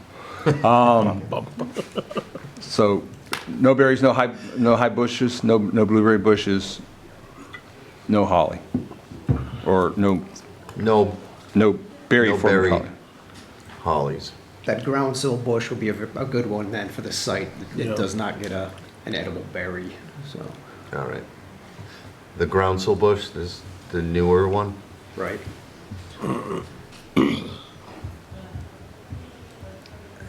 It gets a nice white, fluffy seed pods in the fall, so it gets kind of a flower and then seed pods. It's good for pollinators. Just out of curiosity, when you say a new one, I mean, is it the new cultivar, or is it just, it used to be called a weed or something, and now it's been classified as something that's, I think it's just common, recently put into the trade, I it's guess. become more popular, okay. Yeah. It's the hot thing. Right. Should have gotten into that. But, Anything else for you gentlemen? No, just go through it one last All time right. in case anything pops out So- for anybody. Bayberry, winterberry, groundsel bush, pussy willow, high bush blueberry, Stay away from the blueberry. beach plum. Deer don't eat Site. beach plum, do they? I don't know. They eat anything that has a, They'll try, probably, yeah. So I've seen them try along my I'd love driveway. to see the beach plum. I don't think they get very far, No, but they're gonna eat. I don't think they eat pussy willow, though. Mr. Bott, who can we refer to see if deer eat beach plum? I know they don't eat boxwood. You know, the internet has everything on it, but I don't trust it. Or bayberries. I Googled it, deer eat beach plum. They do eat beach plum. What about okay. bayberries? So I guess we'll have Yeah. to stay away from beach plum. Well, the nice thing about beach plums should be is that fine, it's more of a salt tolerant plant. So I think it's a great plant for the area because it's going to be a bit more salt tolerant because we're going to be treating the roads at some point. So I would, We just don't want to put hostas there. Plant it a little further back. no. yeah, maybe 10 feet off the Yeah. road or something. Definitely not. We can also plant it a little further back. Like, we can cover up the stumps and then plant some of this a little further back. Like, if you still want to keep the mix. Yeah, well, How far off the road, we talking 8 feet? 10 feet, just at the wood line. yeah. We could put the beech plum right at the existing wood line, basically, if that would be suitable. oh, we don't have to, that was just my preference. I got beach plum in? No, No. thank you. Pussy willow, holly, groundsel bush. Non-berry holly. Yep. Non-edible berries, okay. All right. Then I will ask for a motion to accept their suggestion for planting these. I think we can, And you guys are going to do all the planting? We will. Okay. I think we can just come to a consensus. Yeah? I'm fine We with don't everything. have to have a vote? No, I'm fine with everything we discussed. Okay. Has everybody had what they Okay. want to say? I have okay Mr. by Maynard? consensus. and, You can chime in on this. I've been very happy with I that. know you wanted the jam, but You we're know. not gonna go with the beach plum. So, I'm fine with that. I think staying with the berries is a good idea, so. all right. All right then. All right. Thanks, Thank Jensen. you. Thanks for your patience and listening about subdivisions tonight. Yeah. No, thanks for your time. Appreciate it. Well, thank you for coming to make this right. All right.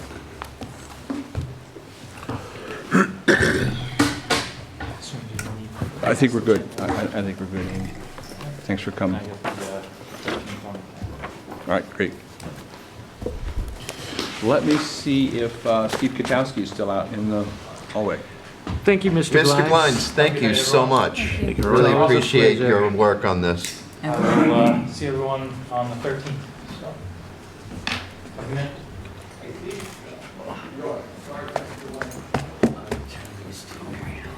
Oh, thanks.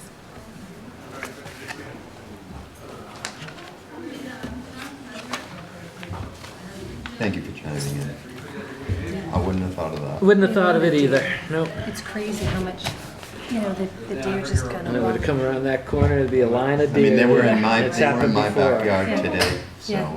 so I lose my blueberry. I know what Yeah. you were saying. I didn't even think about that. And Yeah. They eat my blueberry bushes. Yeah, the Walsh mine, they do after the beach club. Yeah. Never seen them eat pussy wall though, they just kinda, there's no berry, you know. That's it. And hostas. Yeah. They love hostas.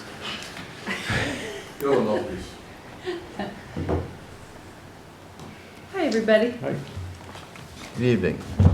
This is a conceptual subdivision plan for 44 Pond Street. Yes, it is. All right. The record, my name is Steve Kotowski. I work at Webby Engineering, and I'm here tonight with the applicants to talk about a couple different versions of a subdivision that they want to try to do. Tom, did... Yeah, I'm gonna, Okay. there we go. So the first plan that I think is on the screen is sort of a conceptual by right subdivision under, Form C, just to demonstrate that this would be what the applicants could develop if they were to go through the full subdivision requirements. They own about 5.7 acres that's on Clear Bottom Pond or Flax Pond off of Pond Street. And their house, this is just a approximate location, is kind of centered in the middle of the property towards the edge of the pond. So what we're able to do using the Carver's subdivision cul-de-sac design and the minimum road requirements is 3 lots by right. That's the maximum that they could get with a conventional subdivision. So we talked about, and the reason that they want to develop their land is for family reasons. They have 2 sons, and they've wanted to build a sort of a compound for the family. They don't want to sell any of these lots. They want to have one available for each one of their sons to live on each side of them. So as you can see, the house is in the middle. Tom, would you mind just switching, because this is what they really want to try to do, is to go for a special permit from your conservation subdivision requirements. So as you can see, this is, it shows 3 smaller lots. This cul-de-sac in the roadway is still the same as was on the conventional. The difference with this is that there's a little over 2 acres of open space that surrounds the perimeter and some frontage on the pond. So that would be to the north, there's a little over an acre of land that would be a buffer between them and the neighbors to the north. Now the house doesn't show it on the plan, but it just has an approximate location. It actually does show it up a little higher. That one is actually kind of set back a little bit further from the property. We made the open space parcel larger on the southwesterly side because that neighbor's house is closer to the property line, so we wanted to give some additional buffering. Also, and it doesn't show this here, but we have a pretty good idea what the topography looks like. It's relatively flat from the pond all the way up to just about the top of the bank, just a few feet back from the edge of the pond, and then it drops off pretty drastically. So in this area here, it gets a little bit more steeper and on both sides, but it's more gradual in front where the 3 lots will be proposed.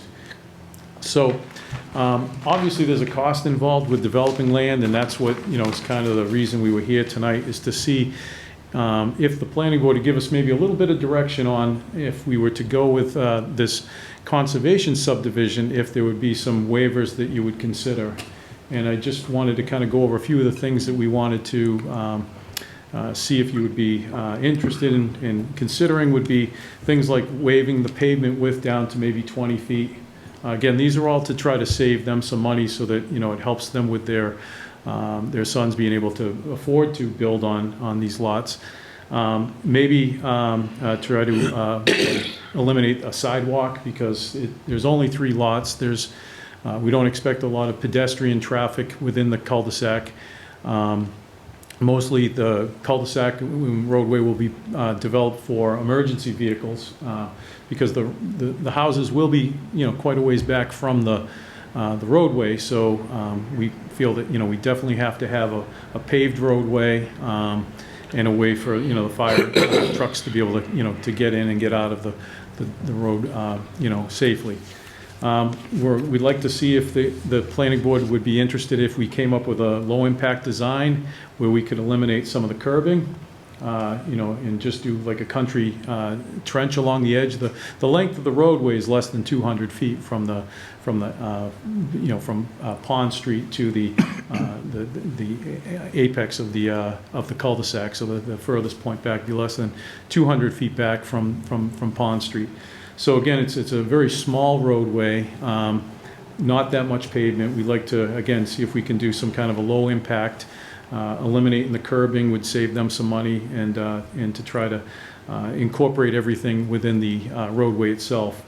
The other thing we thought would be maybe consideration would be, right now there is a network of overhead wires going from telephone poles from Pond Street. And we like to try to just maintain those for just 2 additional homes. So we don't want to have to relocate telephone poles and then have the utilities go, back through the roadway and then split off to underground utilities to each one of the houses. We think that will be pretty expensive for them. And because, again, it is only 2 additional homes, we're hoping that the planning board would look at that as a sort of a compromise in this location. So the benefit, again, is that we're reducing the density from, the 5.7 acres of developable land to now we've got 2.2 acres of open space, and quite a bit of frontage on the pond that would be preserved. And so we talked about a few different scenarios as how does that get preserved, and again, haven't really gotten to that point yet as far as, we could offer it to the town if the Conservation Commission or something like that would be interested in having it, or they could do a private holding company to own the open space parcels, something like the Wildlands Trust or something like that could own the property they'd consider it, So those are kind of the things that we were asking. And the other thing, I know that it's a requirement for Carver to build the hydrant and water system within the subdivision, and even though there isn't town water available in this location, we would ask that we could waive that requirement as well. Again, these will be private. I think that would have to be left up to the fire department, though. I had a feeling you'd say that we did want to kind of, the next step would be to talk to the fire department, see if they, we were actually talking about that before the meeting, that that's ultimately going to be, a safety issue that, we'll have to address with the fire department.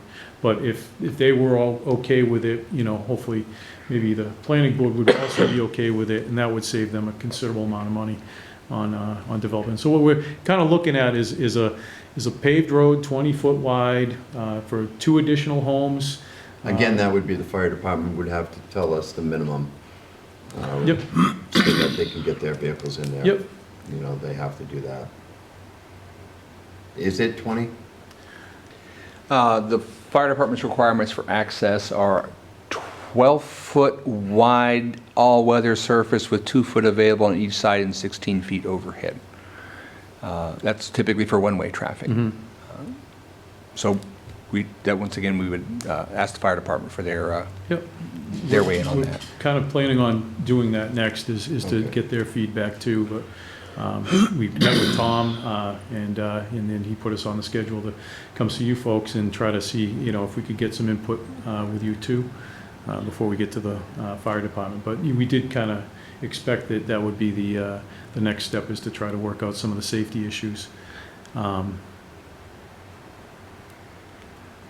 Depending on where you put your houses, the fire department's gonna weigh on access to the house from that point too. Frankly, if you're gonna convey the open space to the Conservation Commission, I don't have a lot of concerns and would be a lot, personally, would be willing to give leeway on that, on the other issues that were discussed.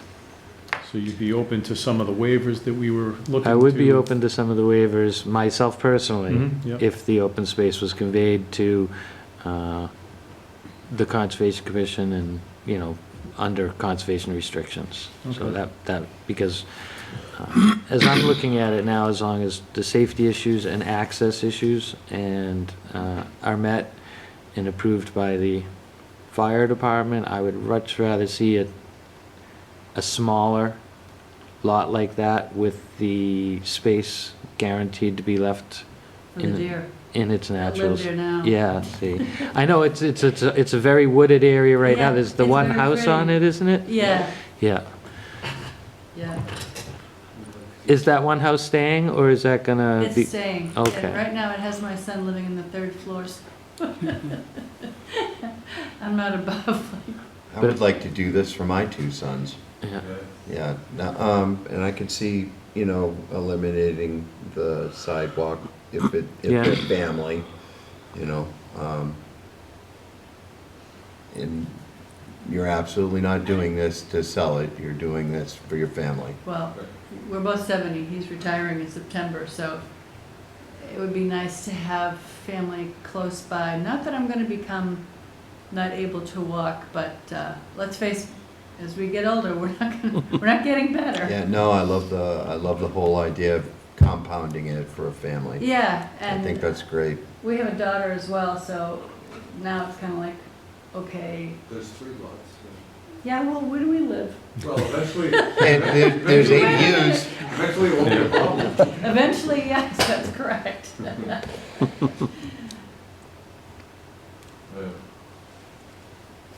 Now, which son's gonna get the bigger lot? Oh, see, that's what we've got to go back and say, you got, This is you gotta get conceptual this. right You better now. make them exactly the Yeah. same size. Yeah. Right, no kidding, no kidding. But the open, yeah, when we first looked at it, I thought I would like to keep a lot of open space because we do have deer in there and because of the cranberry bogs, they don't have a lot of places to hide. But on our property, we see them a lot. And they're pretty, they're lovely. Mary Ellen, Ellen, do you have anything to? Sounds good. I would support this. I do love the open space idea and putting it back to conservation. It's a Yeah, very because thoughtful approach. when we originally looked at the first one, I thought, well, it would be nice to have those big lots, but I don't want anybody cutting trees down and turning it into some, and Right. no offense if you play golf, but like a golf course looking place. Right. So the conservation one was a little bit better. Good, I'm okay as long as the rest of my board is okay with this. Yeah. Wow. All right, so we'll Well, meet with the thank you so fire much. department and try to work out some of the Right. issues that they may Make sure have it's and safe. appreciate This is your. my huge thing is trying to keep I would love for my family to be able to afford to live in this town. And this would have been fantastic to come across, you know, when I was thinking of having a family. So I like the idea, and I like the idea of keeping it open. Yeah, Right. it's like the old triple deckers, only now it's. And you think you'll be able to meet the building setback lines? Yeah, because they get reduced down, and those lots are actually pretty good size for you know, they're only supposed to be 30,000 square feet, but they're even oversized a little bit, so, yeah, it did look like if you know, only have to be 15 feet from a side yard, it gives us a pretty good envelope to, you know, to get some houses in there. And again, this is conceptual, we probably will end up, once we get the topography and everything laid out, those lot lines, I guess, are, you know, the interior lines within the 3 lots, I think, are gonna change a little. I don't see that the open space is gonna change that much. We may end up adding a little bit more land to the open space, but it actually, right now, it's 1 square foot more than what your requirement is, so we've kind of just started there, and we'll figure out how they, you know, lay out, and once they get a better idea where they wanna build their houses and things like that, we might try to tweak the lot line so it's better to fit their needs. All right. Well, thank you so much for your time. No, thank you very much. I appreciate it. Good luck with meeting, Alan. Have a good night. Oh, I'm so jealous. I'm about to be able to do that for my children. That's awesome. All right. We have a signed decision. Yeah, if I may, Mr. Chairman. So we signed decisions at the town meeting for this withdrawal of the two solar applications, and I have no idea where the decisions went. I brought them to town meeting. I asked everybody who got a piece of paper, do you have those decisions? So I couldn't file the decisions that we did. So I've got these two decisions once again in final form for the board to sign tonight, so we can file them with the town clerk. Only three of us are eligible to sign? Is Yeah, Shea, Sordello, Williams. So I have those two for your signature. In addition, we have the A&R plans for your signature. So let's talk a little bit about the, if I may jump forward in the agenda to 8, the Mylar for Slocum Gibbs rescission. So a couple weeks ago, we voted to rescind the subdivision plan for Slocum Gibbs. There's a 20-day appeal period on that. The appeal period has expired. No one appealed it. So we have the Mylar to sign for Slocum Gibbs as well. That gets quarter of the registry that essentially wipes out the lots that were created previously. So I have that for the board's signature as well this evening while we're here. Since we, and specifically, I wanted the folks from Eversource to be here today because today, as you know, is Earth Day. It's also my late dad's birthday, but he's off the earth these days, so he doesn't get a vote. But I wanted to make sure we got a chance to talk about trees and good things that happen, that can happen for Earth Day. And with that, I wanted to point out that I got a call a few weeks back from Cranberry Point about a tree mitigation payment, which is one of the things that was required in the decision for Cranberry Point. It just said tree mitigation payment, but there really wasn't a whole lot of detail with it. So they provided me the letter in the discussions they had with Stephen Cole, the former town planner, about the methodology that they did to get into this, about how we're going to replace 10% of these trees, and it was quite the math project. At the time, the folks from Ground Effects Design had estimated that in order to plant those trees, let's see, now given the remote location, proposing to replace 10% of the trees greater than 10 inches of caliper, that would cover the cost of planting up to 50 trees in locations at the town's choosing. For estimating purposes, they assume they plant those groups in groups of 10 or more. So their calculation, which included the stock, the stakes, first-year starter pallets, loam and mulch, water bags to ensure that the trees have the best chance for survival, they had looked at a dollar figure of $28,750. That was 2019. So they took that amount and escalated it based on the consumer price index. I think that was the indicator that they used. And so that check amount was actually $37,000. So we are in receipt for $37,000 from Cranberry Point, which is moving along to their requirement to hit all the stops they've got for their battery storage component, because they're hoping to hopefully start business here with their operation as they finish the build out and the inspectors continue to inspect things on the site. So they're trying to get to the end of their punch list requirements so they can get a certificate of occupancy to operate their battery storage facility. Will this come back to us later to decide where they're going to go? Yeah, so I've had a couple conversations with John Woods, our tree warden, about what that might be and where that might be. So I think that that's like a larger conversation to have about how we might go about doing something like that. Once again, leading into my my pollinator vibe, I'd be looking at not just classic street trees, but obviously there's places where you can put street trees in at as well, but other kind of flowering plants, crab apples and things like that that are park worthy, as well as providing beauty, some shade, and some food for critters that need it to produce food for us.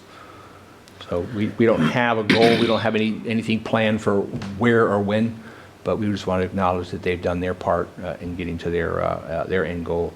And we're going to have some discussions, some greater discussions about plantings and things like that.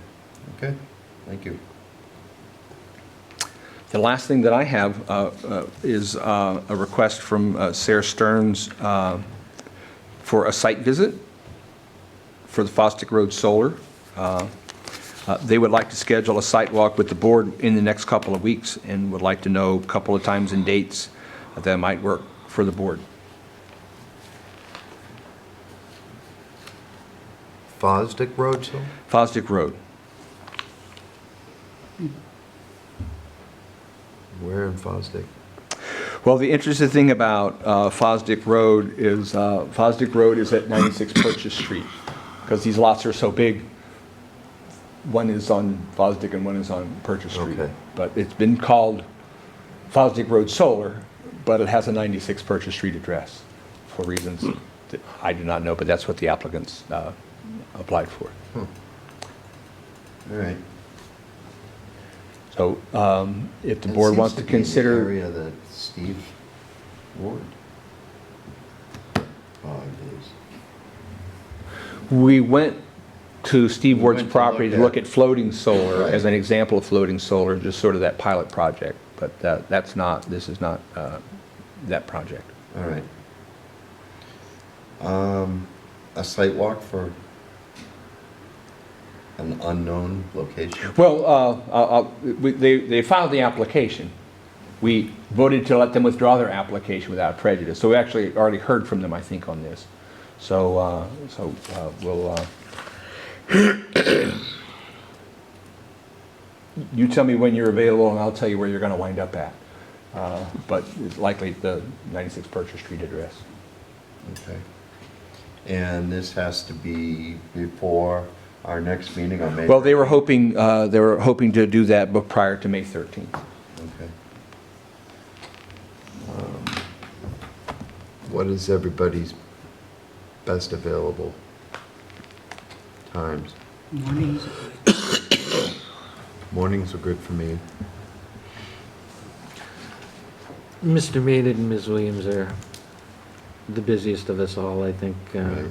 Mr. Mayor's not terribly busy these days. Mr. Mayor's hoping to be busier in the next couple of weeks, so. So I would go with when Ms. Williams is at her most available. Well, there's really no ideal time, so if someone wants to throw something out, I'll make it happen. Lunchtime, 12 o'clock? Lunchtime doesn't work for me. Okay. I have up until I have to leave, I would have to leave the site, say 11:30, so, to make it to work on time. So like 10 o'clock. Oh, So- well, yeah, I meant, yeah, earlier is better with me too. I mean, 10 Okay. o'clock would be All great. right. 10 o'clock? I could do it 10. All right, and do we want to do it the day before? The day after Mother's Day, is it? Yes, it's the building commissioner's birthday, but we don't have anything planned for him at 10 a.m. All right, that's fine with me. So May 12th, 10 a.m.? May 12th, 10 a.m.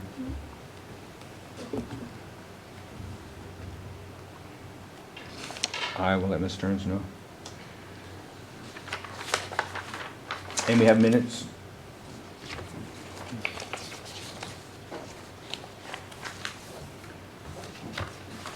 For, I believe, 128, 211, and 225.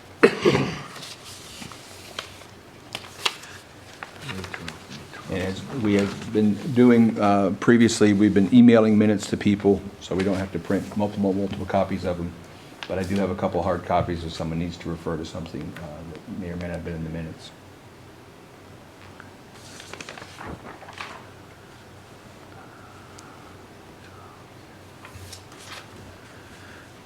I just have a quick edit for the February 11th. Other than that, I think I'm all right. What do you got, Connie? On page 6, under section 5, X4, Yes. The first paragraph starting with Cornelia Shea. My edit would be to Cornelia Shea, recommend certain language from the description be removed, which is misleading and not being used for the intent with which it was introduced. I would change it to this article also.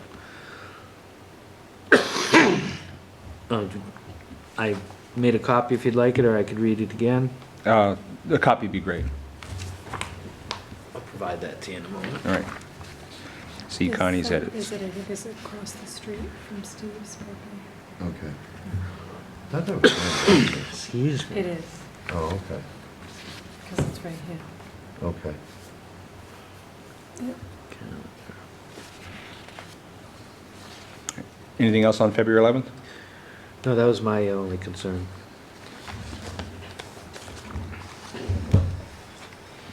So can I get a motion to accept the minutes of February 11th with the changes? So moved. Second. Further discussion? Mr. Shea says aye. Ellen Sodillo says aye. Mary Ellen Williams says aye. And Kevin Robinson says aye. All right. Make a motion to approve the minutes of January 28th, 2025. Second. Further discussion? Mr. Shea says aye. Ellen Sodillo says aye. Mary Ellen Williams says aye. And Kevin Robinson says aye. And if it's acceptable, I'll make a motion to approve the meeting minutes of February 25th, 2025. Second.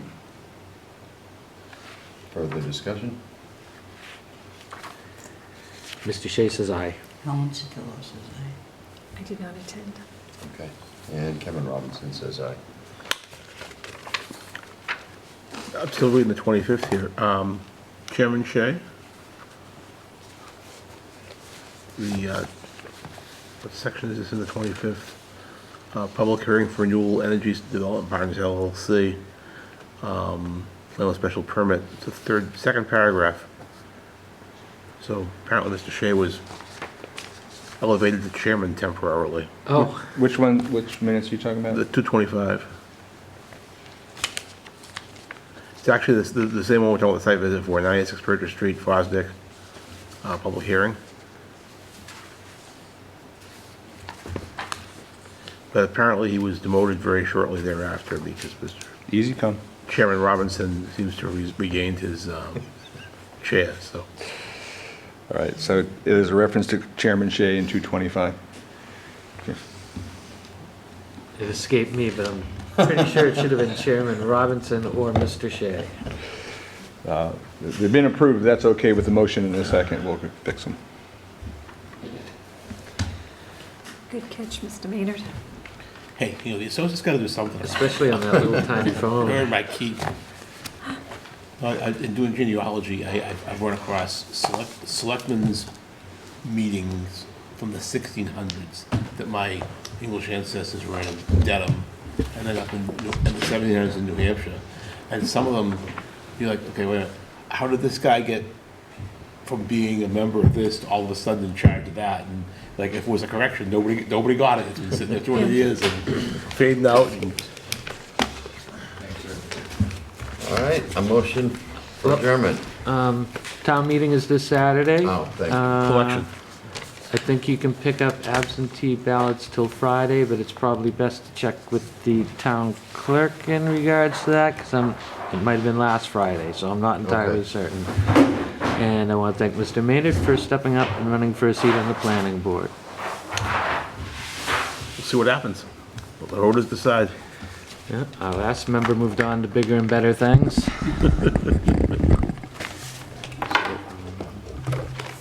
I will make a motion to adjourn, if that's acceptable. Yes.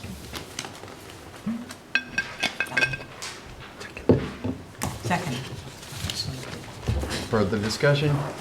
Mr. Shea says aye. Ellen Sodillo says aye. Mary Ellen Williams says aye. And Kevin Robinson says aye. Thank you and have a good night.